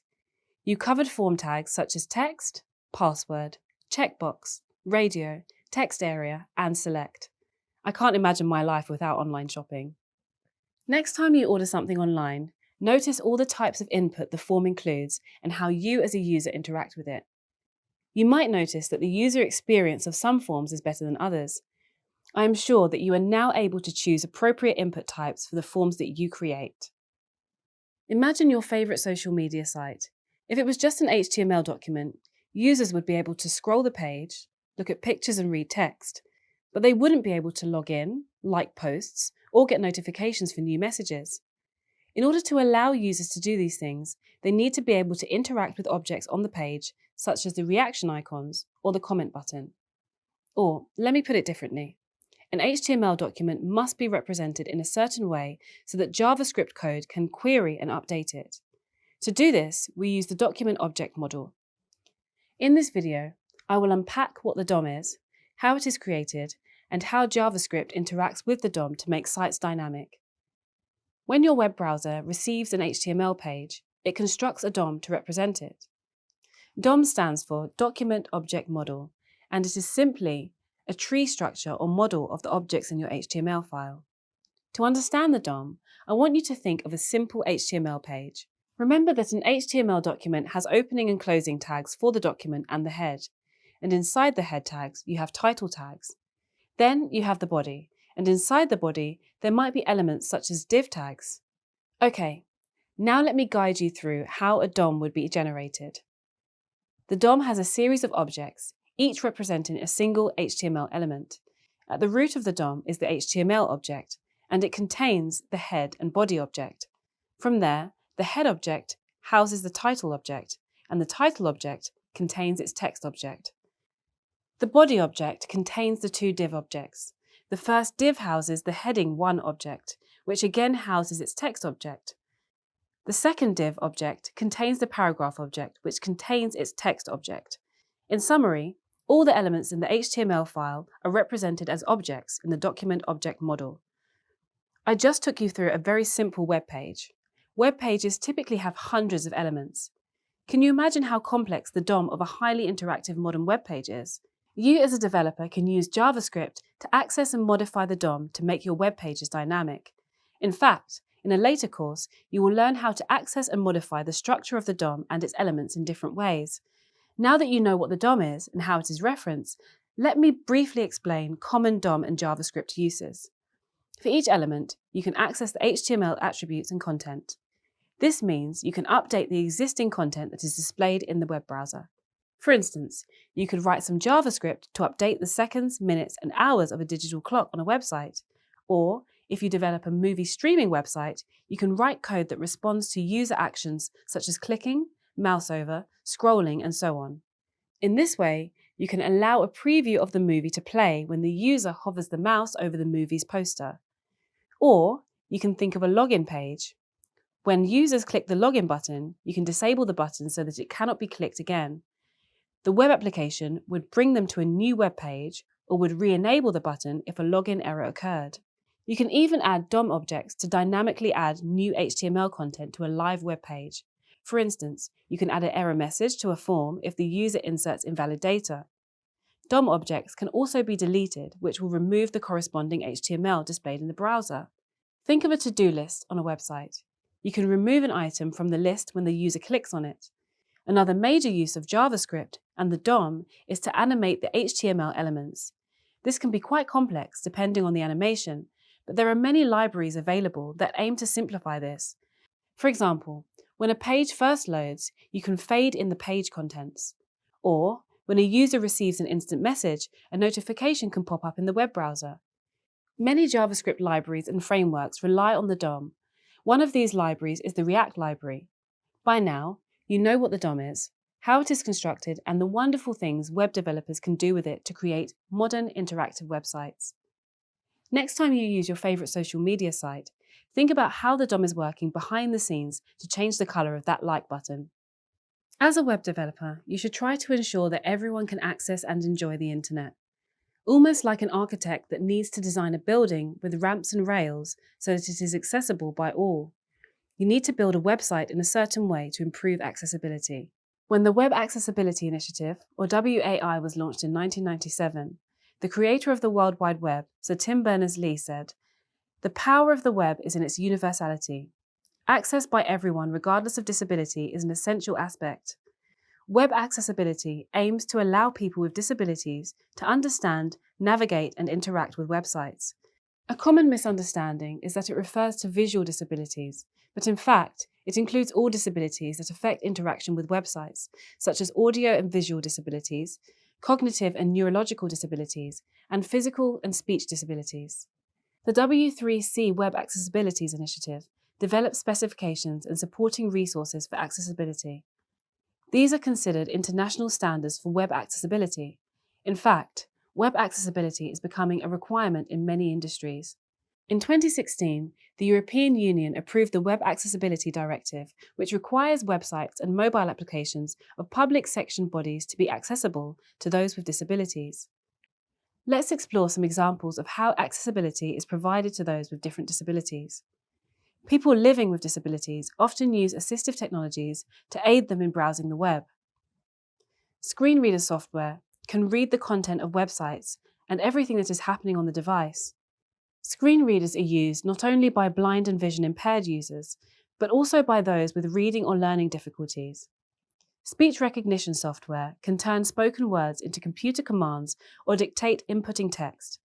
This is useful for people who may not be able to use a mouse or keyboard due to physical or neurological disabilities. Subtitles and video scripts in videos provide assistance to those with audio and visual disabilities. There are many steps that you can take to improve accessibility.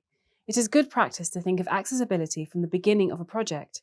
It is a lot harder to rework the project to be accessible later on.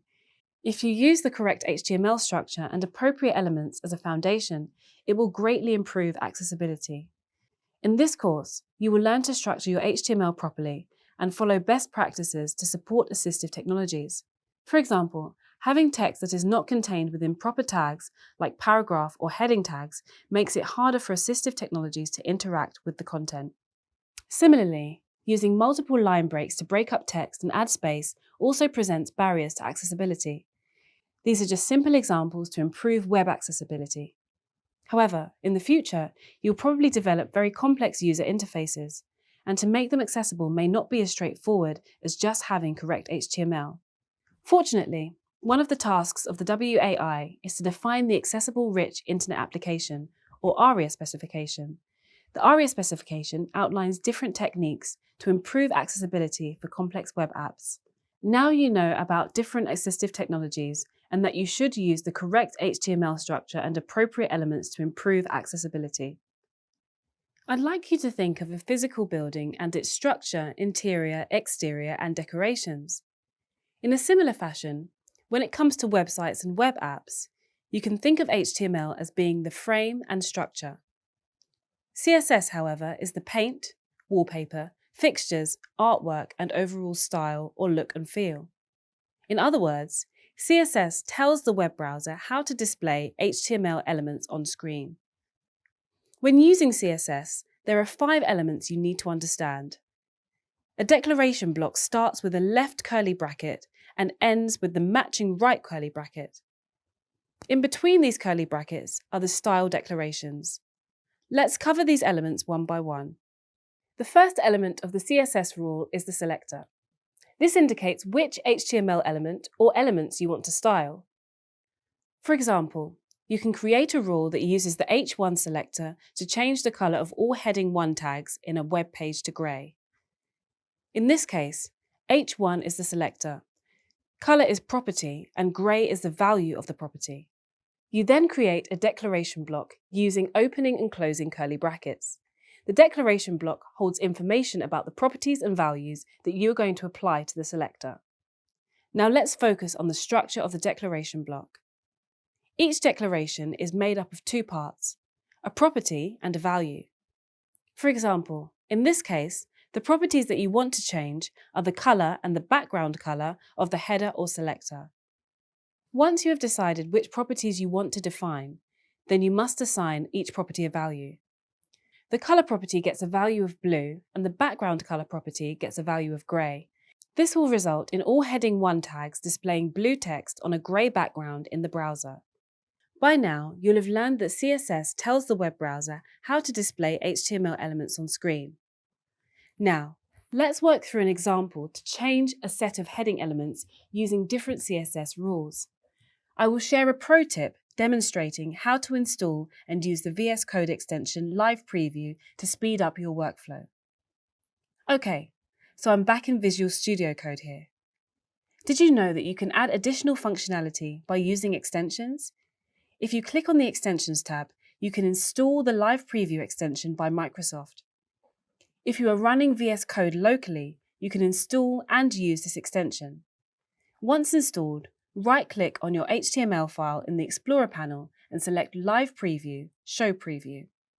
When you update an HTML file, you immediately notice the changes in Visual Studio Code.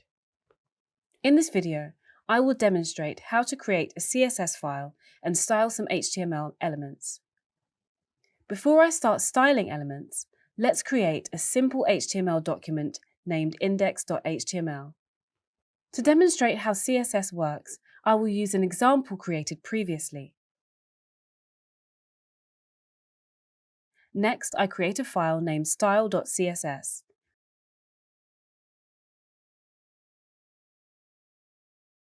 For my web page to use the CSS file, I need to link it to the head element of the HTML file. To link to a style sheet, you use the link tag, which must be assigned 2 attributes, rel and href. The rel attribute is assigned to style sheet, and the href attribute is assigned to the name of the style sheet file. In this example, it's style.css. I am now ready to apply CSS to the index.html file, using style rules that I will write in the style.css file. The selector I am creating applies the CSS rule to all H1 elements. This type of selector is called an HTML type selector. The properties in the declaration block allow me to change how the selected elements are displayed. For example, I'm setting the color property of all the H1 elements to display text in purple. I save the file using Ctrl and S. Notice that this change occurs immediately and there is no need to refresh the web page. So now, what if I want to only style a single H1 element? I can add an ID attribute to the H1 tag that I want to style, And in my CSS file, I create a rule for that ID. Let's do that now. First, I create an ID rule using the hash symbol and then the name header 1. Then I define the CSS properties of that rule to change the color value to green. I apply the rule and save the file using Ctrl and S. Notice that the text for the heading Chapter 1 on the web page turns green. You may be wondering, why does the first CSS rule not apply to the H1 element with the ID? This is because of something called CSS precedence and specificity. This is a complex statement, but basically, the browser will use the most precise selector for an HTML element. CSS has a set of hierarchy rules which dictate which rule will apply to an element. In this example, the ID rule takes precedence over the HTML type selector rule. You can learn more about CSS selector rules and precedence from the additional reading at the end of this lesson. Congratulations! You have now learned about the selection and styling in CSS. Let's quickly recap. After choosing a selector for your styles, you create a declaration block using opening and closing curly brackets. Inside of the code block, you write a declaration which consists of a property value, pair ending in a semicolon. And all these parts together, the selector, code block, and declaration make up a CSS rule. I encourage you to add some CSS rules to your HTML documents to practice selecting and styling. Just like a busy day at a restaurant, a website can easily look squashed and busy. With waiters having to maneuver their way around and customers' chairs up against each other, it can get messy. Good restaurants usually have carefully planned layouts to make customers feel comfortable and allow waiters to move around with ease. Sometimes, creative web development requires thinking inside the box. In this video, I will demonstrate how to use the box model in CSS to create an appealing layout and allow users' eyes to easily flow between content. When an HTML document and CSS style sheet are downloaded, the web browser needs to know how to display the elements on screen. To do this, it allocates a rectangle or box to each element. CSS rules are applied to the boxes of the elements. This is known as the box model. Every box consists of 4 parts: the content, the padding, the border, and finally, the margin. The content is the actual content of the element, like the text or the image. Its size is known as the content width and content height. Browsers are clever, and by default, they will calculate the width and height based on the content itself. Fortunately, developers can control the size to manipulate the layout. You can do this by applying CSS rules to the content, such as width, minimum width, maximum width, height, minimum height, and maximum height. Let's move on to the padding. The padding extends the content size. Its size is known as the padding box width and the padding box height. The thickness of the padding is determined by the padding top, padding bottom, padding left, and padding right. The padding box width can be calculated as content width plus padding left side plus padding right side. And you can calculate the padding box height by adding the content height, the padding top side, and padding bottom side together. Next, let me show you how you set the border. The border goes around the padding and content. Its size is known as the border box width and border box height. You can set different types of borders, such as solid border or a dashed border. To understand how this plays out practically, I will demonstrate the HTML, the CSS style, and the physical border. To set the border, you can write border width thin, border width medium, and border width thick. Now, let me share with you a pro developer tip to help you calculate the size of your HTML elements when working with the box model. An HTML element is equal to the size of the border box. To get the border box width, you add the padding box width plus the border left side plus the border right side, and you can calculate the border box height by adding the padding box height and the border top side as well as the border bottom side. Lastly, let me show you how to set the margin. Following on from what you have just learned, do you have an idea of what the CSS rule might be? The margin extends the border area to separate the element from its neighbouring elements. Its size is known as the margin box width and margin box height. To specify the margin sides, you write margin top followed by the value. The margin bottom, margin left, and margin right follow the exact same notation. You can also set the padding, border, and margin with shorthand properties. but more on this later. Lastly, let's calculate the size of the margin box. Can you guess how? The margin box width can be calculated by adding the border box width, the margin left side, and the margin right side together. To get the margin box height, add the border box height, margin top side, and margin bottom side together. To easily remember this, think of the content as yourself. The padding is like the thickness of your clothes. The border is like the silhouette or outline, and the margin is the personal space between you and another person. In this video, I've opened the box model for you. Inside it is the content, and around it flows the padding. The border fits around the padding, and lastly, the margin is the empty space keeping elements apart. You will work with the box model in every website you develop, so I encourage you to start practicing with it in your design. By now, you've learned how CSS styles individual HTML elements. But how does the web browser know where to place the elements on the screen? The web browser's normal way of calculating the position of HTML elements on the screen is called document flow. By default, nearly all HTML elements are organized into one of two categories, namely in block and inline elements. A block-level element will occupy the full horizontal width of its parent element and the vertical height of its content. Each block-level element will have a new line before and after. Therefore, multiple block-level elements will stack on top of each other like a stack of boxes. Inline elements only occupy the width and height of their content. They don't appear on a new line, hence the name inline. Therefore, multiple inline elements can form a row of elements. When coding in HTML, you need to be able to recognize and use block elements. Some examples of block-level elements include the tags div, form, and heading. You also need to be familiar with common inline elements. These include the tags anchor, image, input, label, bold, italics, emphasis, and span. Let me demonstrate the difference between block and inline now by using an example of an HTML file containing div and span elements. Okay, so I've opened Visual Studio Code here. I will now demonstrate an example where you will learn about document flow. First, I want you to notice that I have a div element containing 3 sentences of lorem ipsum. A div or divider element is used to divide content into sections. If you don't speak Latin, don't worry. Lorem ipsum is placeholder text that has been used since the 1500s.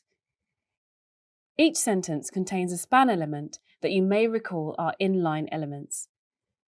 Notice that all text is displayed in an unbroken flow of content in the browser. In the code, I have div and span elements. I am now going to change the middle sentence from a span to a div tag. Because the div tag is a block-level element, notice that the sentence has been moved to a new line and the span element after it is also on a new line. It's possible to change elements from block level to inline and vice versa. This can be done using the display CSS property. Let me add a CSS file called style.css. In my HTML file, let me give the middle sentence div element an ID. I now add a rule in the CSS file to change the element to an inline element. To create the CSS rule, I type #middle and open the curly brackets. On the next line, I type display : inline semicolon, and on the next line, I close the curly brackets. Notice that the div has now changed to an inline element. If I want to change it back, I can just remove the property. I have deleted the rule in the code to change the element to an inline element. Another way to achieve this outcome is to set the display property to block. I have now changed the value for display to block.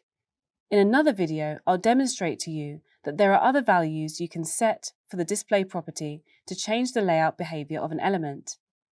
Congratulations! You have now learned about block and inline elements in HTML.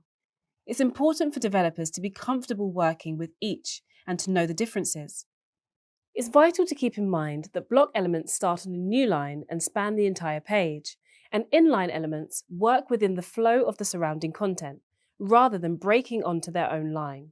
You've reached the end of this introductory module on HTML5 and CSS. It's now time to review what you've learned in these lessons. This module started with a lesson on the basics of HTML, or hypertext markup language. You began this lesson by exploring the answer to the question, what is HTML? You learned to describe the purpose of HTML in a web browser, demonstrate the use of HTML tags, including how to ensure that you use the correct syntax, identify how HTML elements are utilized in a web document.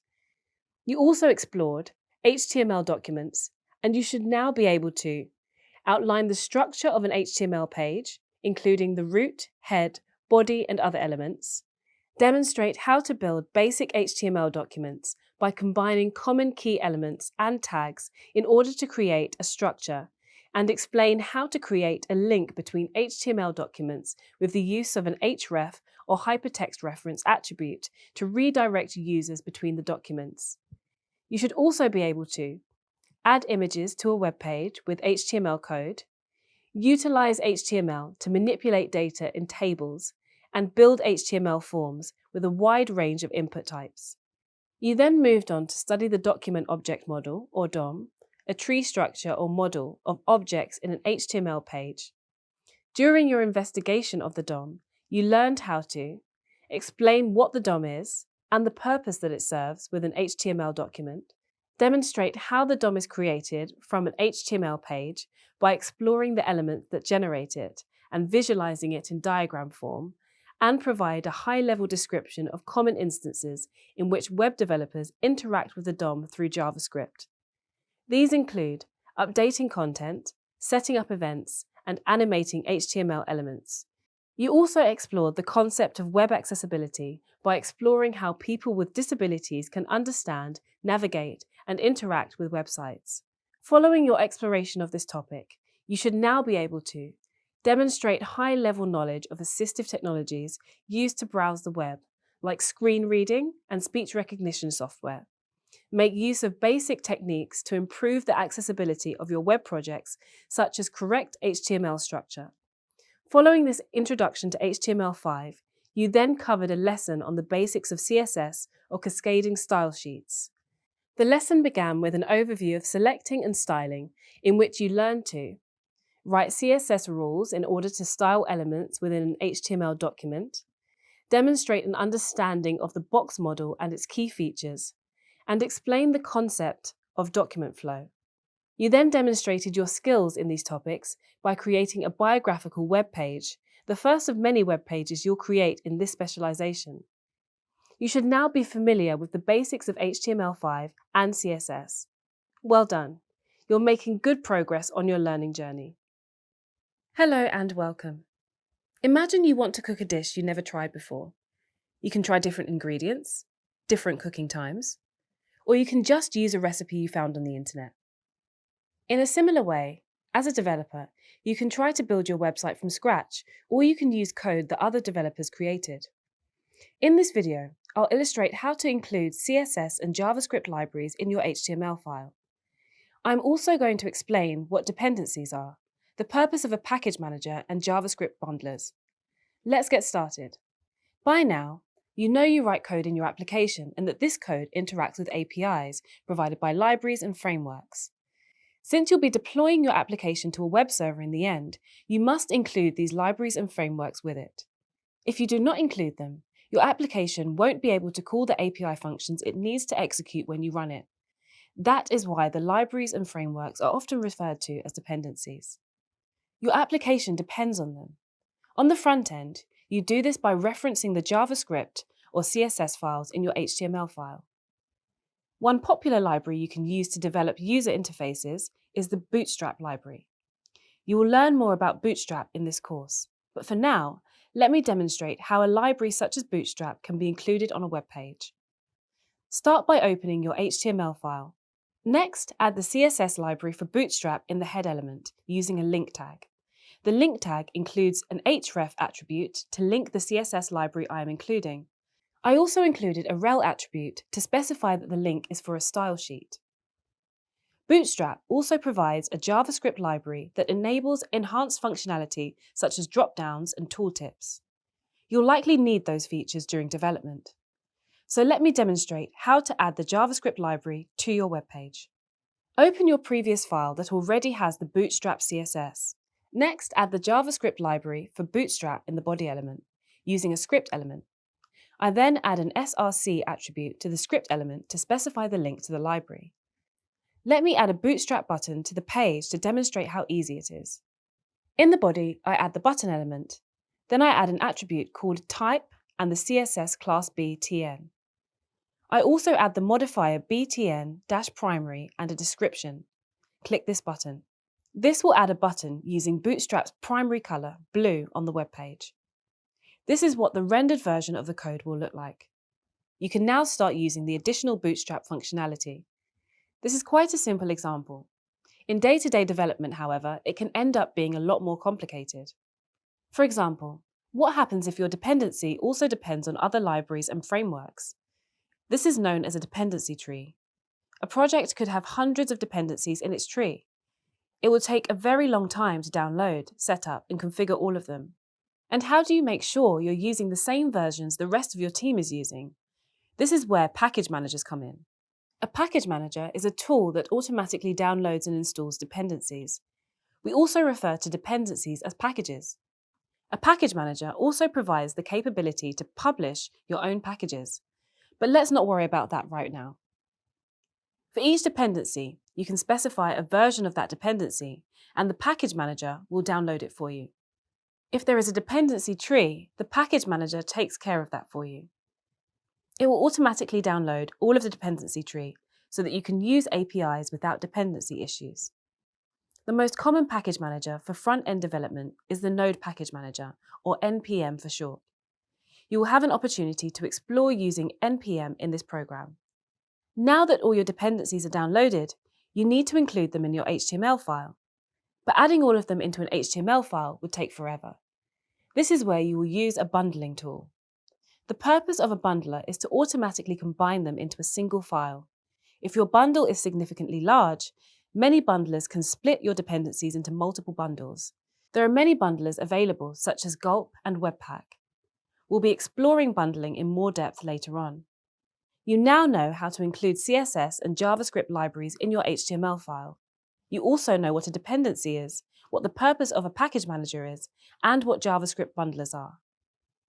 Have you ever wondered how the size of a website can so easily adjust between different devices like laptops and mobile phones? Well, the answer is responsive design.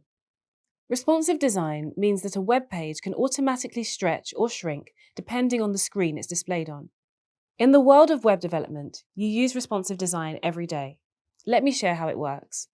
In this video, you will be able to explain how responsive design is used to provide the best user experience based on the device that the website is viewed on, describe CSS media queries and screen resolutions, classify fluid images, and differentiate between fixed and fluid grids. Phone, tablet, and computer screens, including the one you're probably using now, are made up of thousands of tiny lights called pixels. The resolution of your screen refers to the number of pixels it contains, most often expressed as the number of horizontal pixels multiplied by the number of vertical pixels. For example, a common computer screen resolution is 1920 pixels in width and 1080 pixels in height. Thanks to responsive design, websites can be correctly displayed on any of your devices. However, today we have many different screens with different resolutions, which is why responsive design is so important. And it is complicated by new high-resolution screens like the one found on your mobile phone. These screens group multiple physical pixels into one logical pixel to display smoother images and text. These are often used in your favorite smartphones to give more high-definition visuals, like making text, images, and rounded edges appear smoother and making the individual pixels less visible.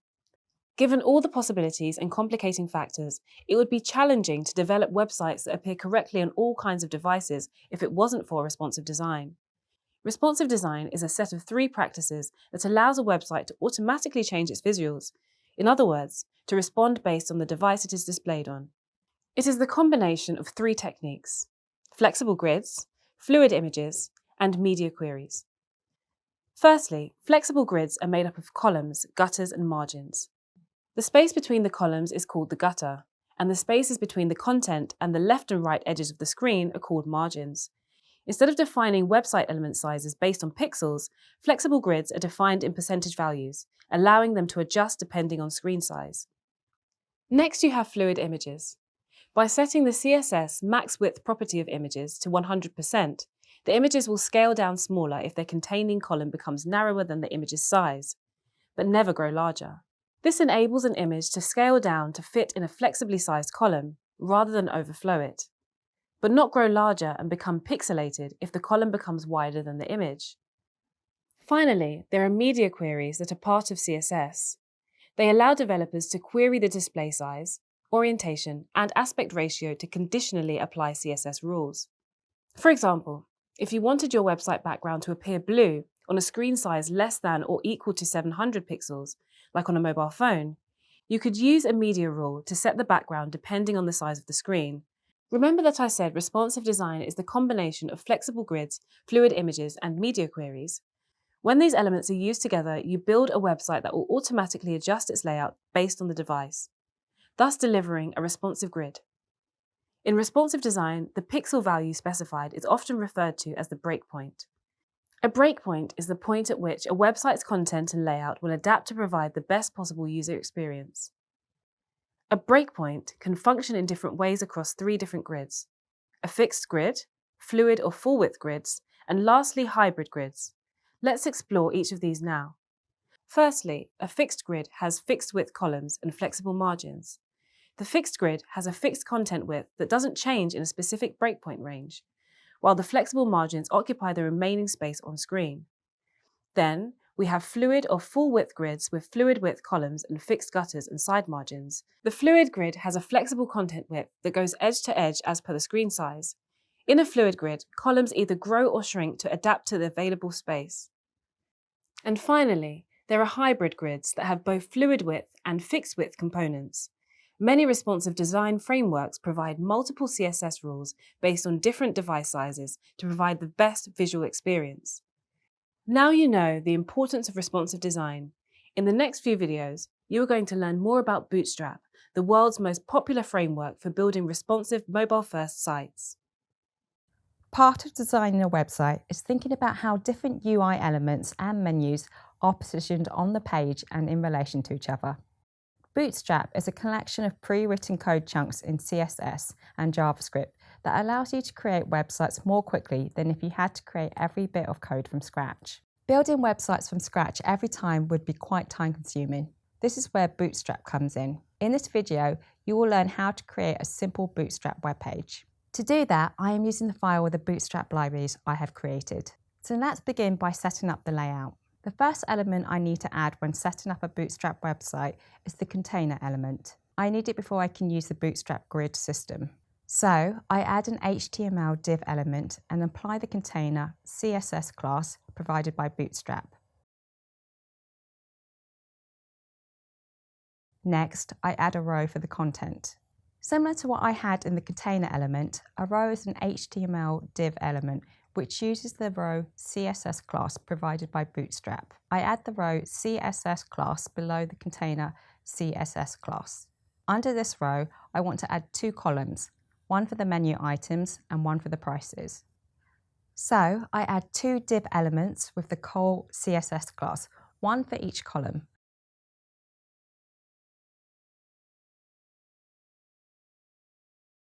Col is short for column. Now I want to name the columns. I do this by adding heading tags in each div. Within the first column div element, I add a heading 1 tag or H1 tag, and I type the name of column 1, our menu.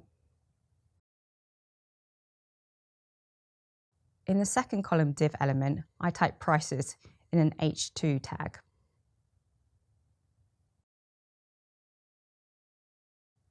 Under the Our menu column, I will add the name of each dish, the ingredients used, and an image. First, I add a heading 2 tag below the Our menu H1 tag, and inside it, I add the name of the dish, falafel. Under the falafel H2 tag, I add a paragraph or P tag.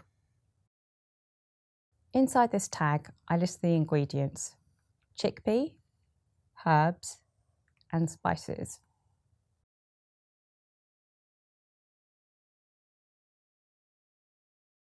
Now to add an image of our falafel, I add the IMG or image tag and inside it I add the src or source attribute as it is known. In the source attribute, I enter the name of the image file I want to link to. I type falafel.jpg as a source for the image. I now add a CSS class called img-fluid, or img fluid as most developers call it. Instead of having to manually set the image size, the img-fluid class will ensure my image scales to its parent column's width. Next, let's add another dish. I add another heading 2 or h2 tag, and inside it I add the name of the dish, pasta salad.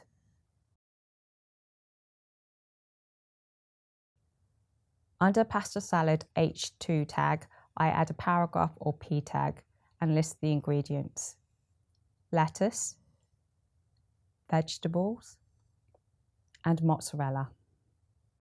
Now I add another image tag, and inside it I add the source attribute. In the source attribute, I enter the name of the image file I want to link to. I type salad.jpg as a source for this image. I also add the same CSS img-fluid. Now I save the file by pressing the keys Ctrl and S, or if you're on a Mac, Command and S. Next, I preview the web page in live preview.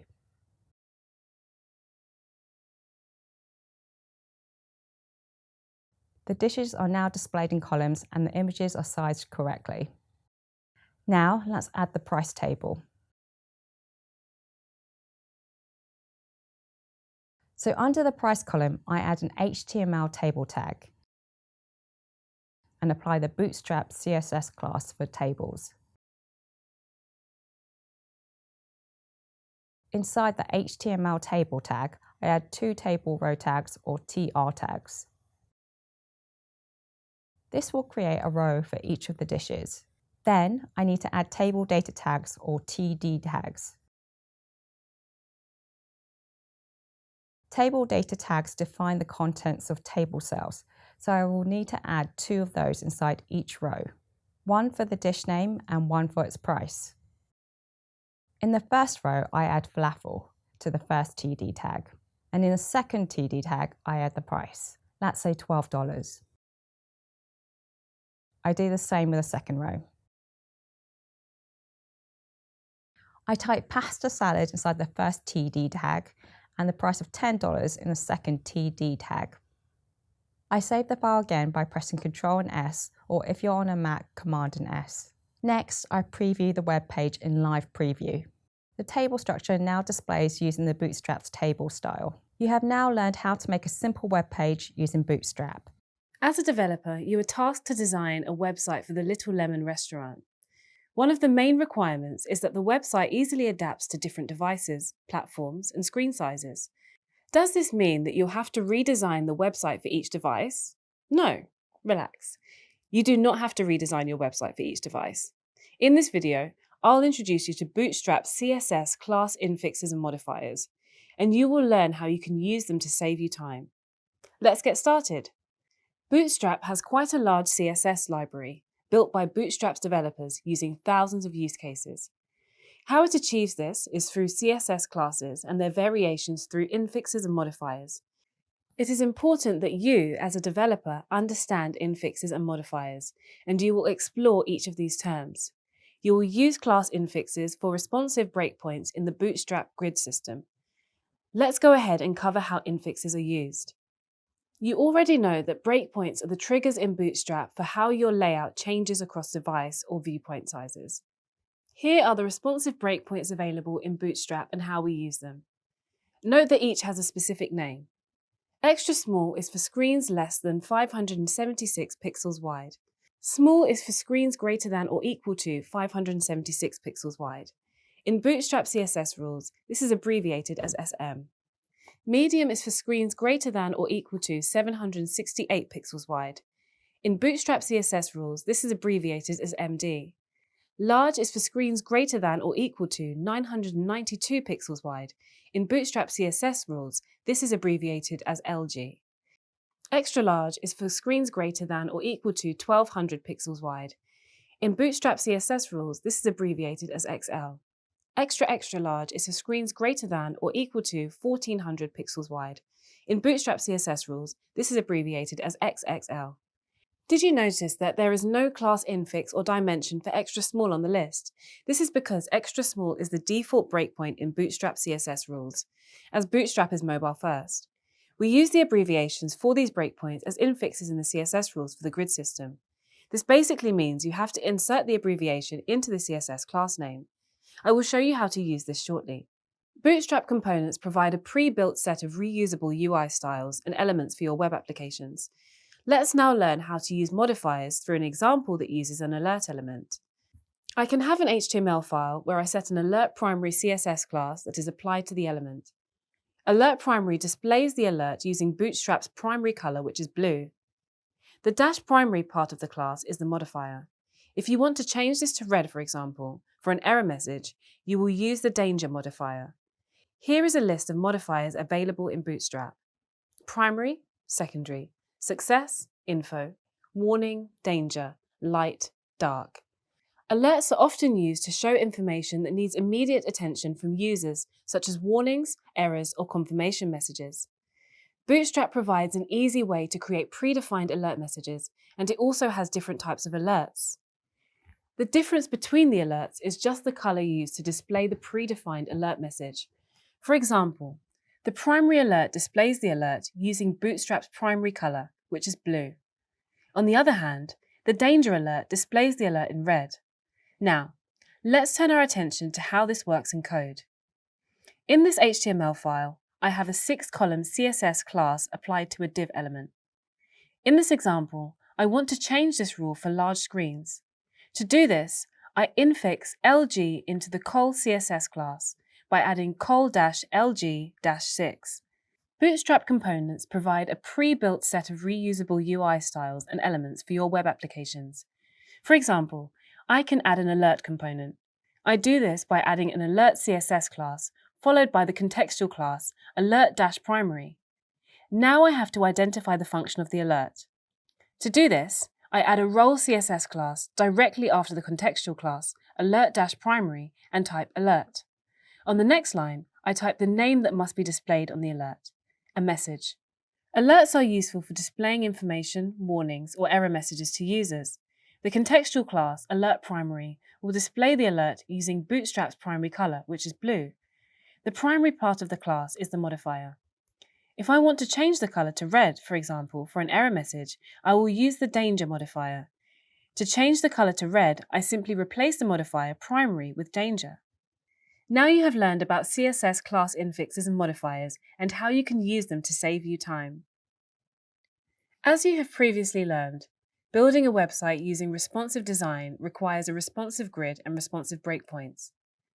Bootstrap provides both of these as part of its library.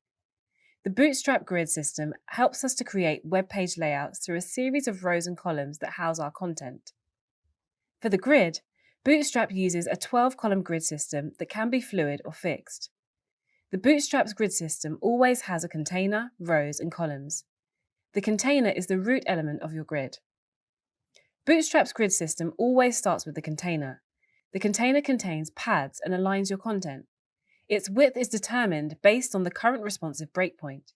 You can add rows, and inside each row, you can add columns. Let me demonstrate how we put this all together by using Little Lemon's website as an example. Alright, I have opened my joesburgerindex.html file. In this web page, I have added 2 columns to my row. Bootstrap is smart and will set the 2 columns to span 6 column spaces. If I want to control how many spaces a column uses, I can suffix a number. Let's shrink the price column to 4 spaces and expand the menu column to 8 spaces. To do this, I add the suffix -4 to the col CSS class above the prices heading. I also add the suffix -8 to the col CSS class above our menu heading. But here's the amazing part of Bootstrap. I can configure my content to use different layouts based on the device using the breakpoint-specific CSS rules. Let's have the content stack on top of each other on mobile devices and have them display side by side on desktop devices. Since columns will wrap to new rows, if we exceed the 12-column space, We can use this to stack content. For mobile devices, I'll set the columns to use 12 spaces, each by adding -12 as a suffix to the col rule for both columns. Then for desktop, I'll set them to 6 columns each by using a col-LG rule and adding the column sizes -6 as a suffix. I will save the file by pressing Ctrl and S or Command S on a Mac and open it on my web browser. Notice that now the columns are side by side. Next, I open my web developer tools by pressing the F12 key.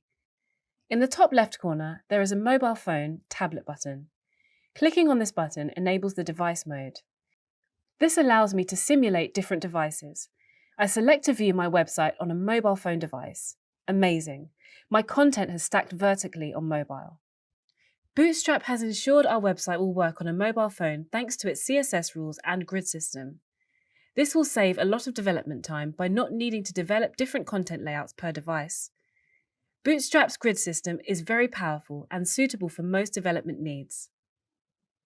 Bootstrap includes a pre-made set of UI elements and styles to help you build your website. They range from alert messages to navigation menus. These are called Bootstrap components. In this video, you will learn how to use Bootstrap components. Little Lemon have added a new fried calamari dish to their menu, and they want to add it to their website. They also want to update their website to use Bootstrap components. First, let's add the new dish. To do this, in the menu column, I add a new H2 tag, and inside it, I add the name of the dish, fried calamari.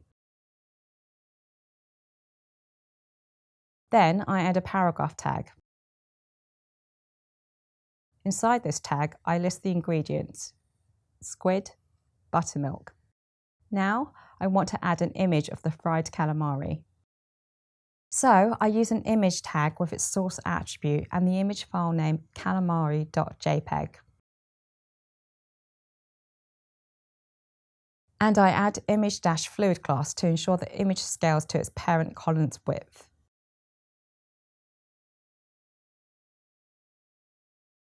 Bootstrap comes with a badge component that I can use to highlight that the dish is new. Let's add that now.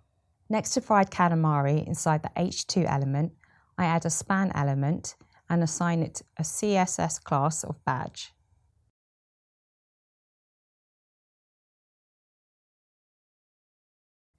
Now I can set the background color of my badge by adding another class, bg-primary.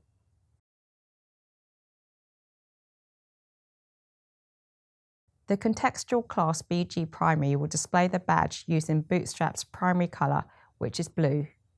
Inside the span, I add the text new. Next, I'm going to improve my visuals by using the card component for each dish. With card elements, I can style and accommodate different types of content like title, subtitle, body copy, and images. For the cards, let's have them stack on mobile devices and tile side by side on desktop. To do this, I add a row below the R menu H1 tag.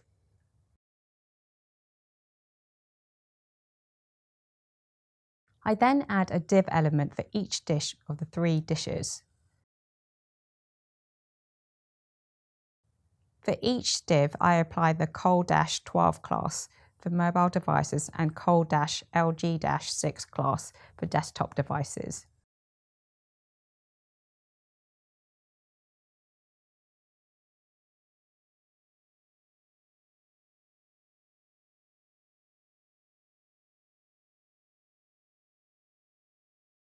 Inside each div element, I add another div element that uses the card CSS class by adding one and copying and pasting it inside the other divs.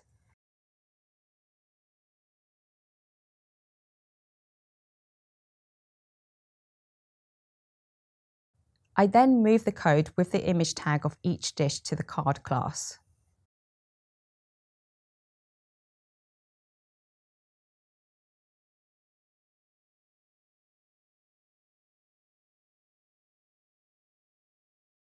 Instead of using img-fluid, I change each image to card-img-top.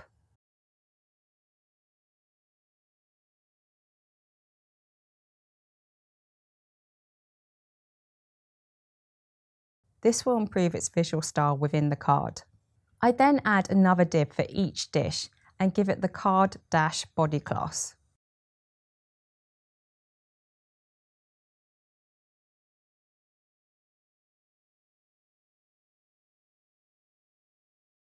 This will contain the text content of the card. I then move the header and paragraph of each dish into these card body elements.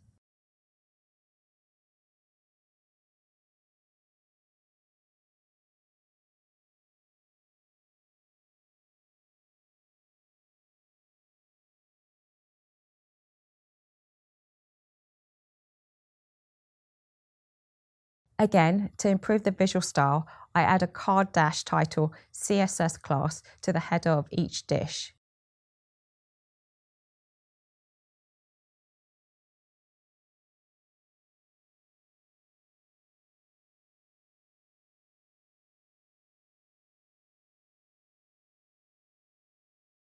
In the paragraph element, I add a card-text CSS class for each description.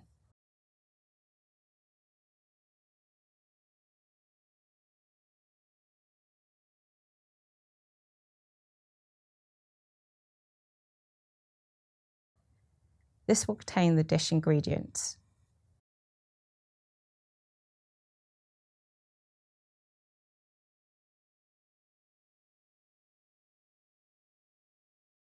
Our menu has a much better layout now. Finally, let's update the prices.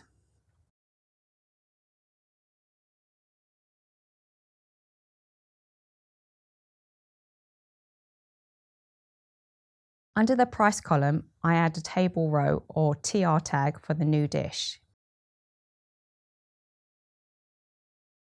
Then I add 2 TD tags. TD stands for table data, but from now on I will just refer to it as TD. In the first row, I type fried calamari in the first TD tag, and in the second TD tag, I type the price $12.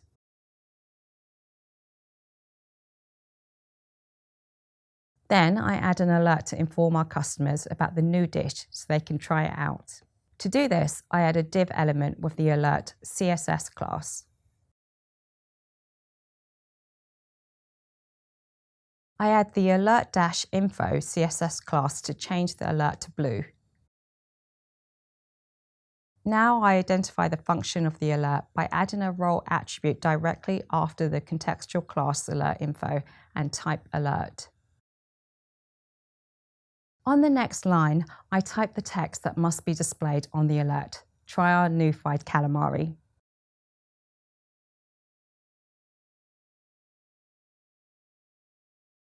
The website has a much better layout now.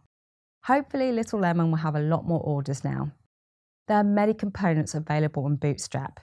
Maybe there are some more you can use to improve your website. I'm sure you've noticed that when you shop online, websites will often provide you with personalised recommendations, but when your friends log into those same websites, the recommendations will differ.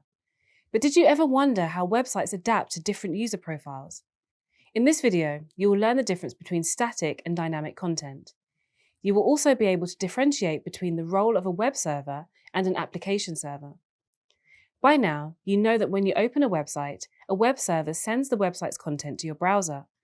The content can be static or dynamic.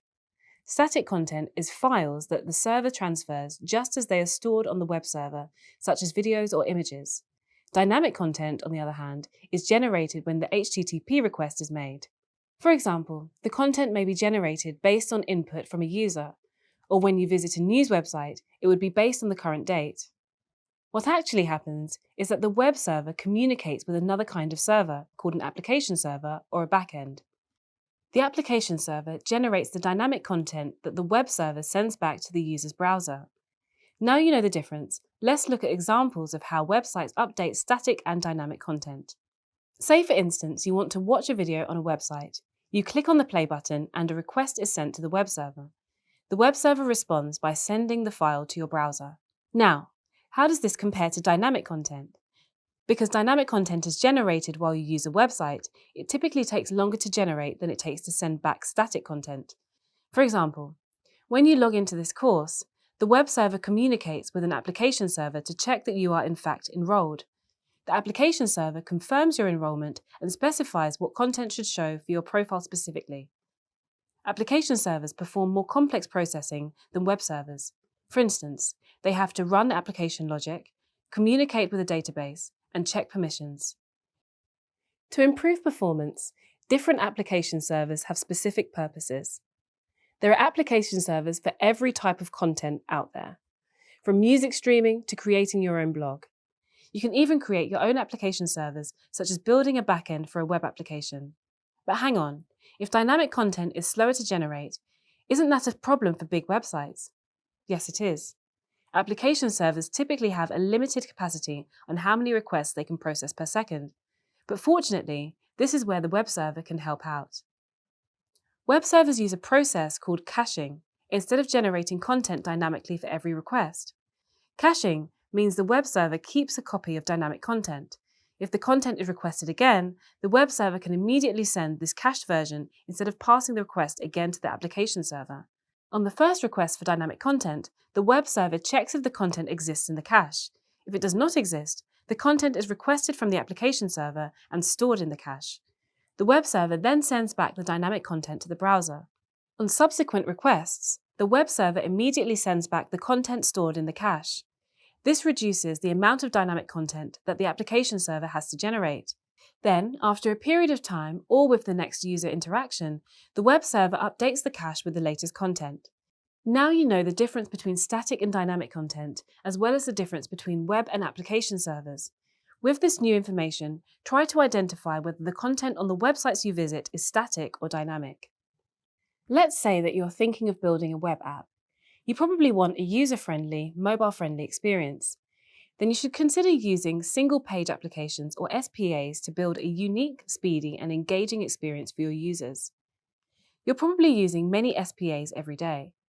Think of your favorite social network or messaging app, or the map application you use to find local businesses. The great user experience you get is driven by single-page applications. So, what exactly is an SPA? How does it work? How is it different from a traditional website? Let's first explore how a traditional website works. Before the advent of modern JavaScript frameworks, most websites were implemented as multi-page applications. But this makes traditional applications resource-intensive to web servers, because sending entire web pages for every request consumes excessive bandwidth and uses CPU time to generate dynamic pages. If your website is complex, the site browsing experience may appear slow to users. It will be even slower if they have a poor or limited internet connection. To solve this problem, many web developers build their web applications as SPAs. It's called single page, but that doesn't mean your website has only one page of content. What it means is that there is only one HTML page that gets sent from the server to the browser. But that page will update its content as your users interact with your website. A SPA allows the user to interact with the website without the application needing to download entire new web pages. Instead, it rewrites the current web page as the user interacts with it. The result is a browsing experience that feels faster and more responsive to user input. When the user navigates to the web application in the browser, the web server returns the necessary resources to run the application. A SPA has two approaches to serving code and resources. The first is called bundling, and the second approach is known as lazy loading or code splitting. With bundling, when the browser requests the application, the server returns and loads all necessary HTML, CSS, and JavaScript immediately. With lazy loading, the browser requests the application, and the server returns only the minimum HTML, CSS, and JavaScript needed to load the application. Additional resources are downloaded as required, for example, when a user navigates a specific section of the application. Both approaches are valid. The choice depends on the size, complexity, and bandwidth requirements of the application. For instance, with the bundling approach, if your application is complex and has a lot of resources, your bundles will grow quite large and take a long time to download. You could end up with a site that is slower than a traditional web application. Let's explore an example. Imagine you have a site dedicated to reviewing movies. People never know what to watch next, so you decide to install a feature that randomly suggests the movie for a user. You create a web page that has a What to Watch Next button. You want to display a random movie name when the button is clicked. In a traditional website, when the button is clicked, the browser will send a post request to the web server. The web server returns a new web page containing the button and movie name. The web browser then renders the new page. In an SPA, when the button is clicked, the browser will send a post request to the web server. The web server will return a JSON object. The application reads the object and updates by displaying the text of the movie name. That's more efficient because the rest of the page remains as it was, and its content does not need to be sent by the server and rendered by the browser. But what if you need to update the majority of the page to display a different form of content? Well, let's explore that scenario. Suppose you are building a web application that has 2 pages. One page shows the latest news, and the other page shows the current user's profile page. A navigation bar at the top of the site contains a link to each page. In a traditional website, when the user clicks the profile link, the web browser sends the request to the web server. The web server generates the entire HTML page and sends it back to the web browser. The web browser then renders a new web page. In a single-page application, different pages are broken into templates, also known as views. Each view will have HTML code that can be updated by the application. For instance, the profile page would have a username, a first name, and a last name. The web browser sends the request to the web server, and the web server sends back a file called a JavaScript object notation or JSON object. This contains only the data to be displayed, such as a user's first name and last name, and the SPA will update the HTML. This is much smaller than sending an entire web page. The web browser then updates the web page by inserting the template with items replaced by the values in the JSON object. For your next website, consider whether its complexity suits a traditional multi-page application or would perform better as an SPA. Remember that a single-page application has 2 methods of delivering resources: delivering all resources immediately or delivering resources dynamically as required. If all resources are delivered when the application is loaded, the single-page application must include the views for every page on initial load. If resources are loaded dynamically, the single-page application requests the views as required and stores views in the browser for subsequent requests. Now you can compare some popular SPA websites to traditional ones and judge the performance difference for yourself. I'm sure you've created something from scratch before. I bet you realised how challenging it can be as opposed to using pre-made components. Think about the effort that goes into building a brand new house versus the convenience of constructing a modular building with pre-made components that you just need to put together. React is focused on working with components, which makes it simple to build functional user interfaces on web and mobile. And since React is one of the most popular JavaScript libraries, it's important that you can explain what its purpose is and describe how its components work together. Available since 2013, React is an open source library with a community of core contributors and companies that maintain it. Developers use React to develop single-page applications, and you can also develop mobile applications with React Native. When you develop an app, you can choose to use React to develop the user interface, but building an application requires more than that. You must also consider the navigation and how the app will request data from a web server. Therefore, React is used in conjunction with other JavaScript libraries during development. But what makes React so useful is that it allows developers to write less code to create functionality. This in turn makes it easier to maintain code in the long term and simplifies testing. Because it is so central to front-end development, there are many tools that you can use with React. These tools can help you understand how React is running your code and how you can improve performance. Now that you have a better idea of what React is, let me tell you more about React's components. The key concept behind React is that it allows you to define components that you can combine to build a web application. A component is basically a small piece of user interface, such as a music player or photo gallery. This component model allows you to do several things, such as developing and testing parts of their application in isolation, and it also allows you to reuse components across multiple sections of the application as well. Let's explore an example. Most web applications have user profiles with pictures. Normally, several parts of the application use a version of this profile picture, such as in the navigation bar beside the user's name. It could also show in a user search result along with several other user pictures. And the user picture might also display in instant message notifications. Instead of programming the logic for every instance of a user profile picture, React allows you to create a user icon component that displays a version of a profile picture every time it is used. You can then reuse this component throughout the application. Can you imagine how it will improve your efficiency? There are, in fact, many open source libraries that provide pre-made components for React projects. For example, if you want to add a video player to your website, there's a React component library for that. Or maybe you want to embed a map. There's a React component library for that too. As the React community grows bigger, it continues to add new features and improvements continuously. Annual React conferences encourage community sharing and introduce upcoming developments in the library. I hope that in the near future, you might be joining the React community as an active member. And as a future React community member, you now know the React library's purpose and how its components work together to make life easier for front-end developers. After all, why build something from scratch if the components are already there to use? By now you've learned that you can build components in React to develop user interfaces.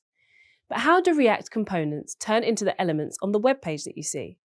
Remember, when your web browser receives an HTML page, it constructs a document object model, or a DOM, to represent it.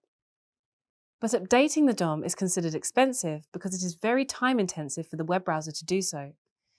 Every time the browser DOM is updated, it causes the browser to recompute the page. Yet many big and popular websites still load in no time today.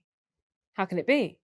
In this video, I will explain how React solves the problem by computing its own virtual DOM. Let's start with how React components relate to the website displayed in your browser. A React component has a one-to-one relationship to an HTML element that is displayed on the web page. But how does React keep track of which HTML elements need to be updated? This is where React's virtual DOM comes into play. When React builds out its tree of components, it builds out its own DOM in memory called the virtual DOM. The virtual DOM is a representation of the browser DOM that is kept in memory. React uses this virtual DOM to update the browser DOM only when it needs to. This ensures that your application is fast and responsive to user input. Let me explain how it works. React checks to see if the HTML components in the virtual DOM matches the browser DOM.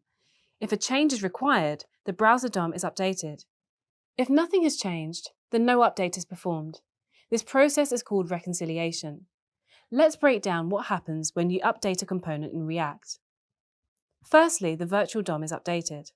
Then React compares the virtual DOM to the previous version of the virtual DOM and determines which elements have changed.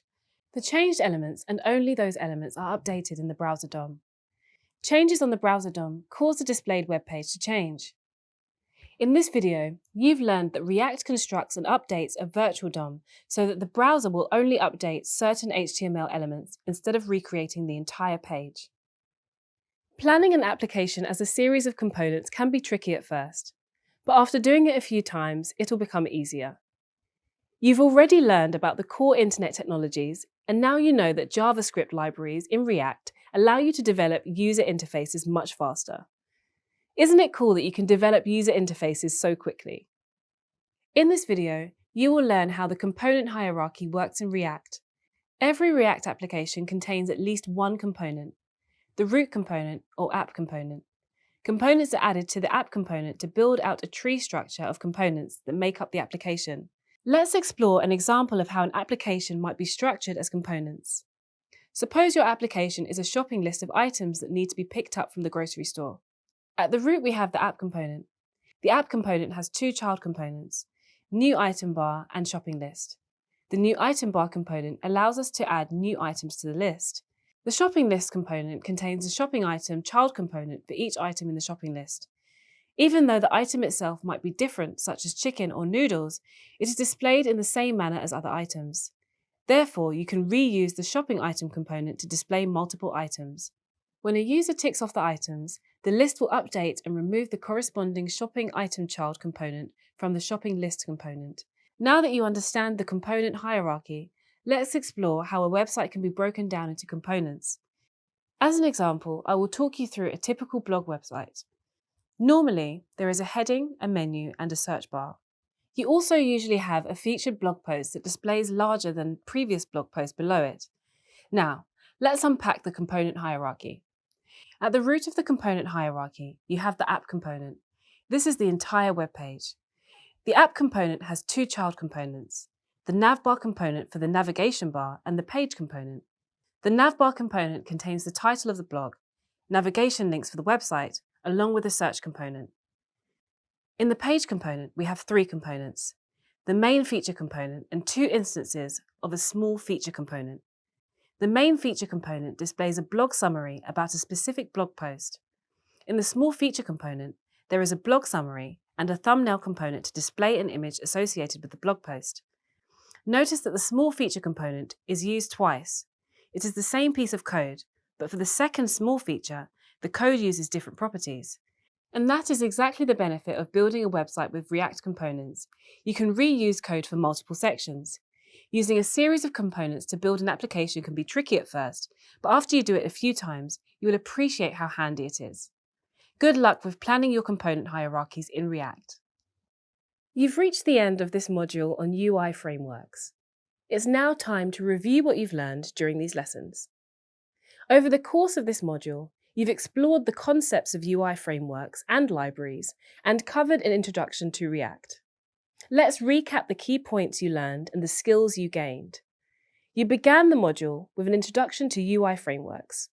Following the completion of this first lesson, you should now be able to utilize CSS and JavaScript libraries, demonstrate a high-level understanding of dependencies, package managers, and JavaScript bundlers, and explain the key techniques and concepts of responsive web design, such as screen resolutions and fixed and fluid grids. You should also be able to develop a simple Bootstrap website with the use of HTML and CSS.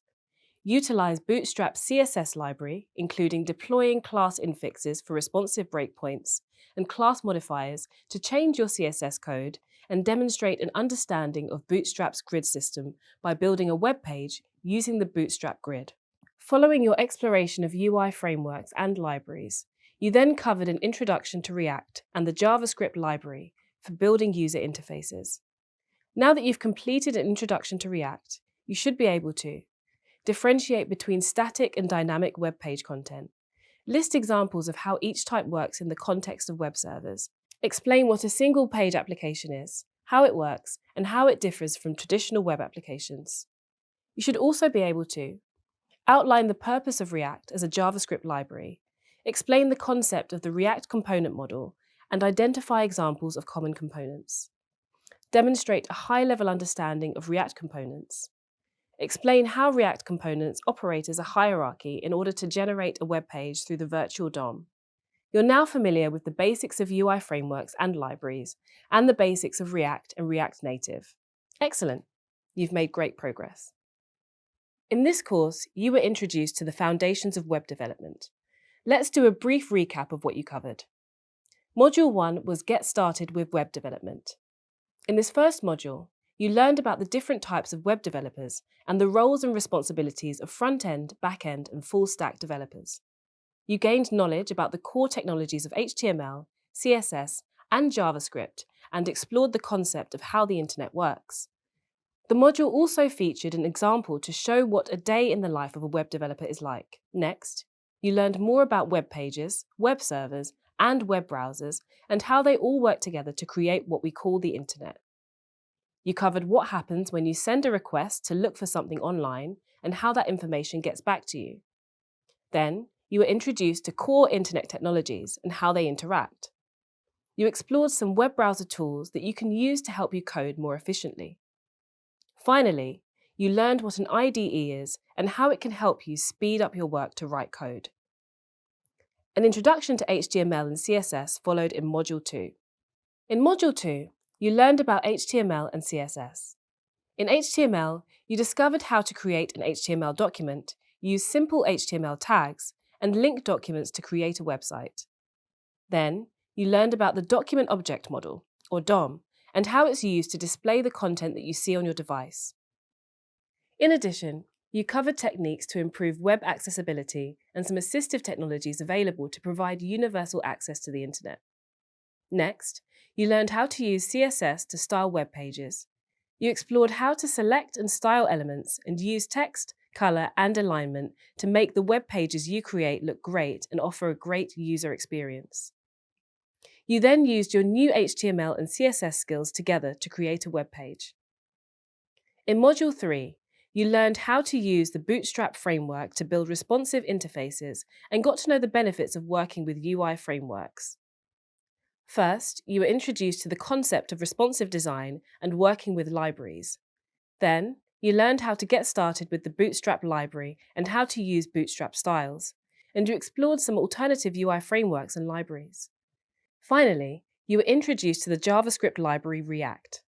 You learned why it was created by meta engineers and how it works at a high level. You then briefly explored the virtual DOM, component hierarchy, and some alternatives to React. Well done on completing this course recap. Now it's time to put into practice all that you've learned in the graded assessment. Are you ready to edit your biographical web page? Good luck. Congratulations on completing the Introduction to Web Development course. You've worked hard to get here and developed a lot of new skills during the course. You should now have a great foundation of front-end web development skills that you can build on.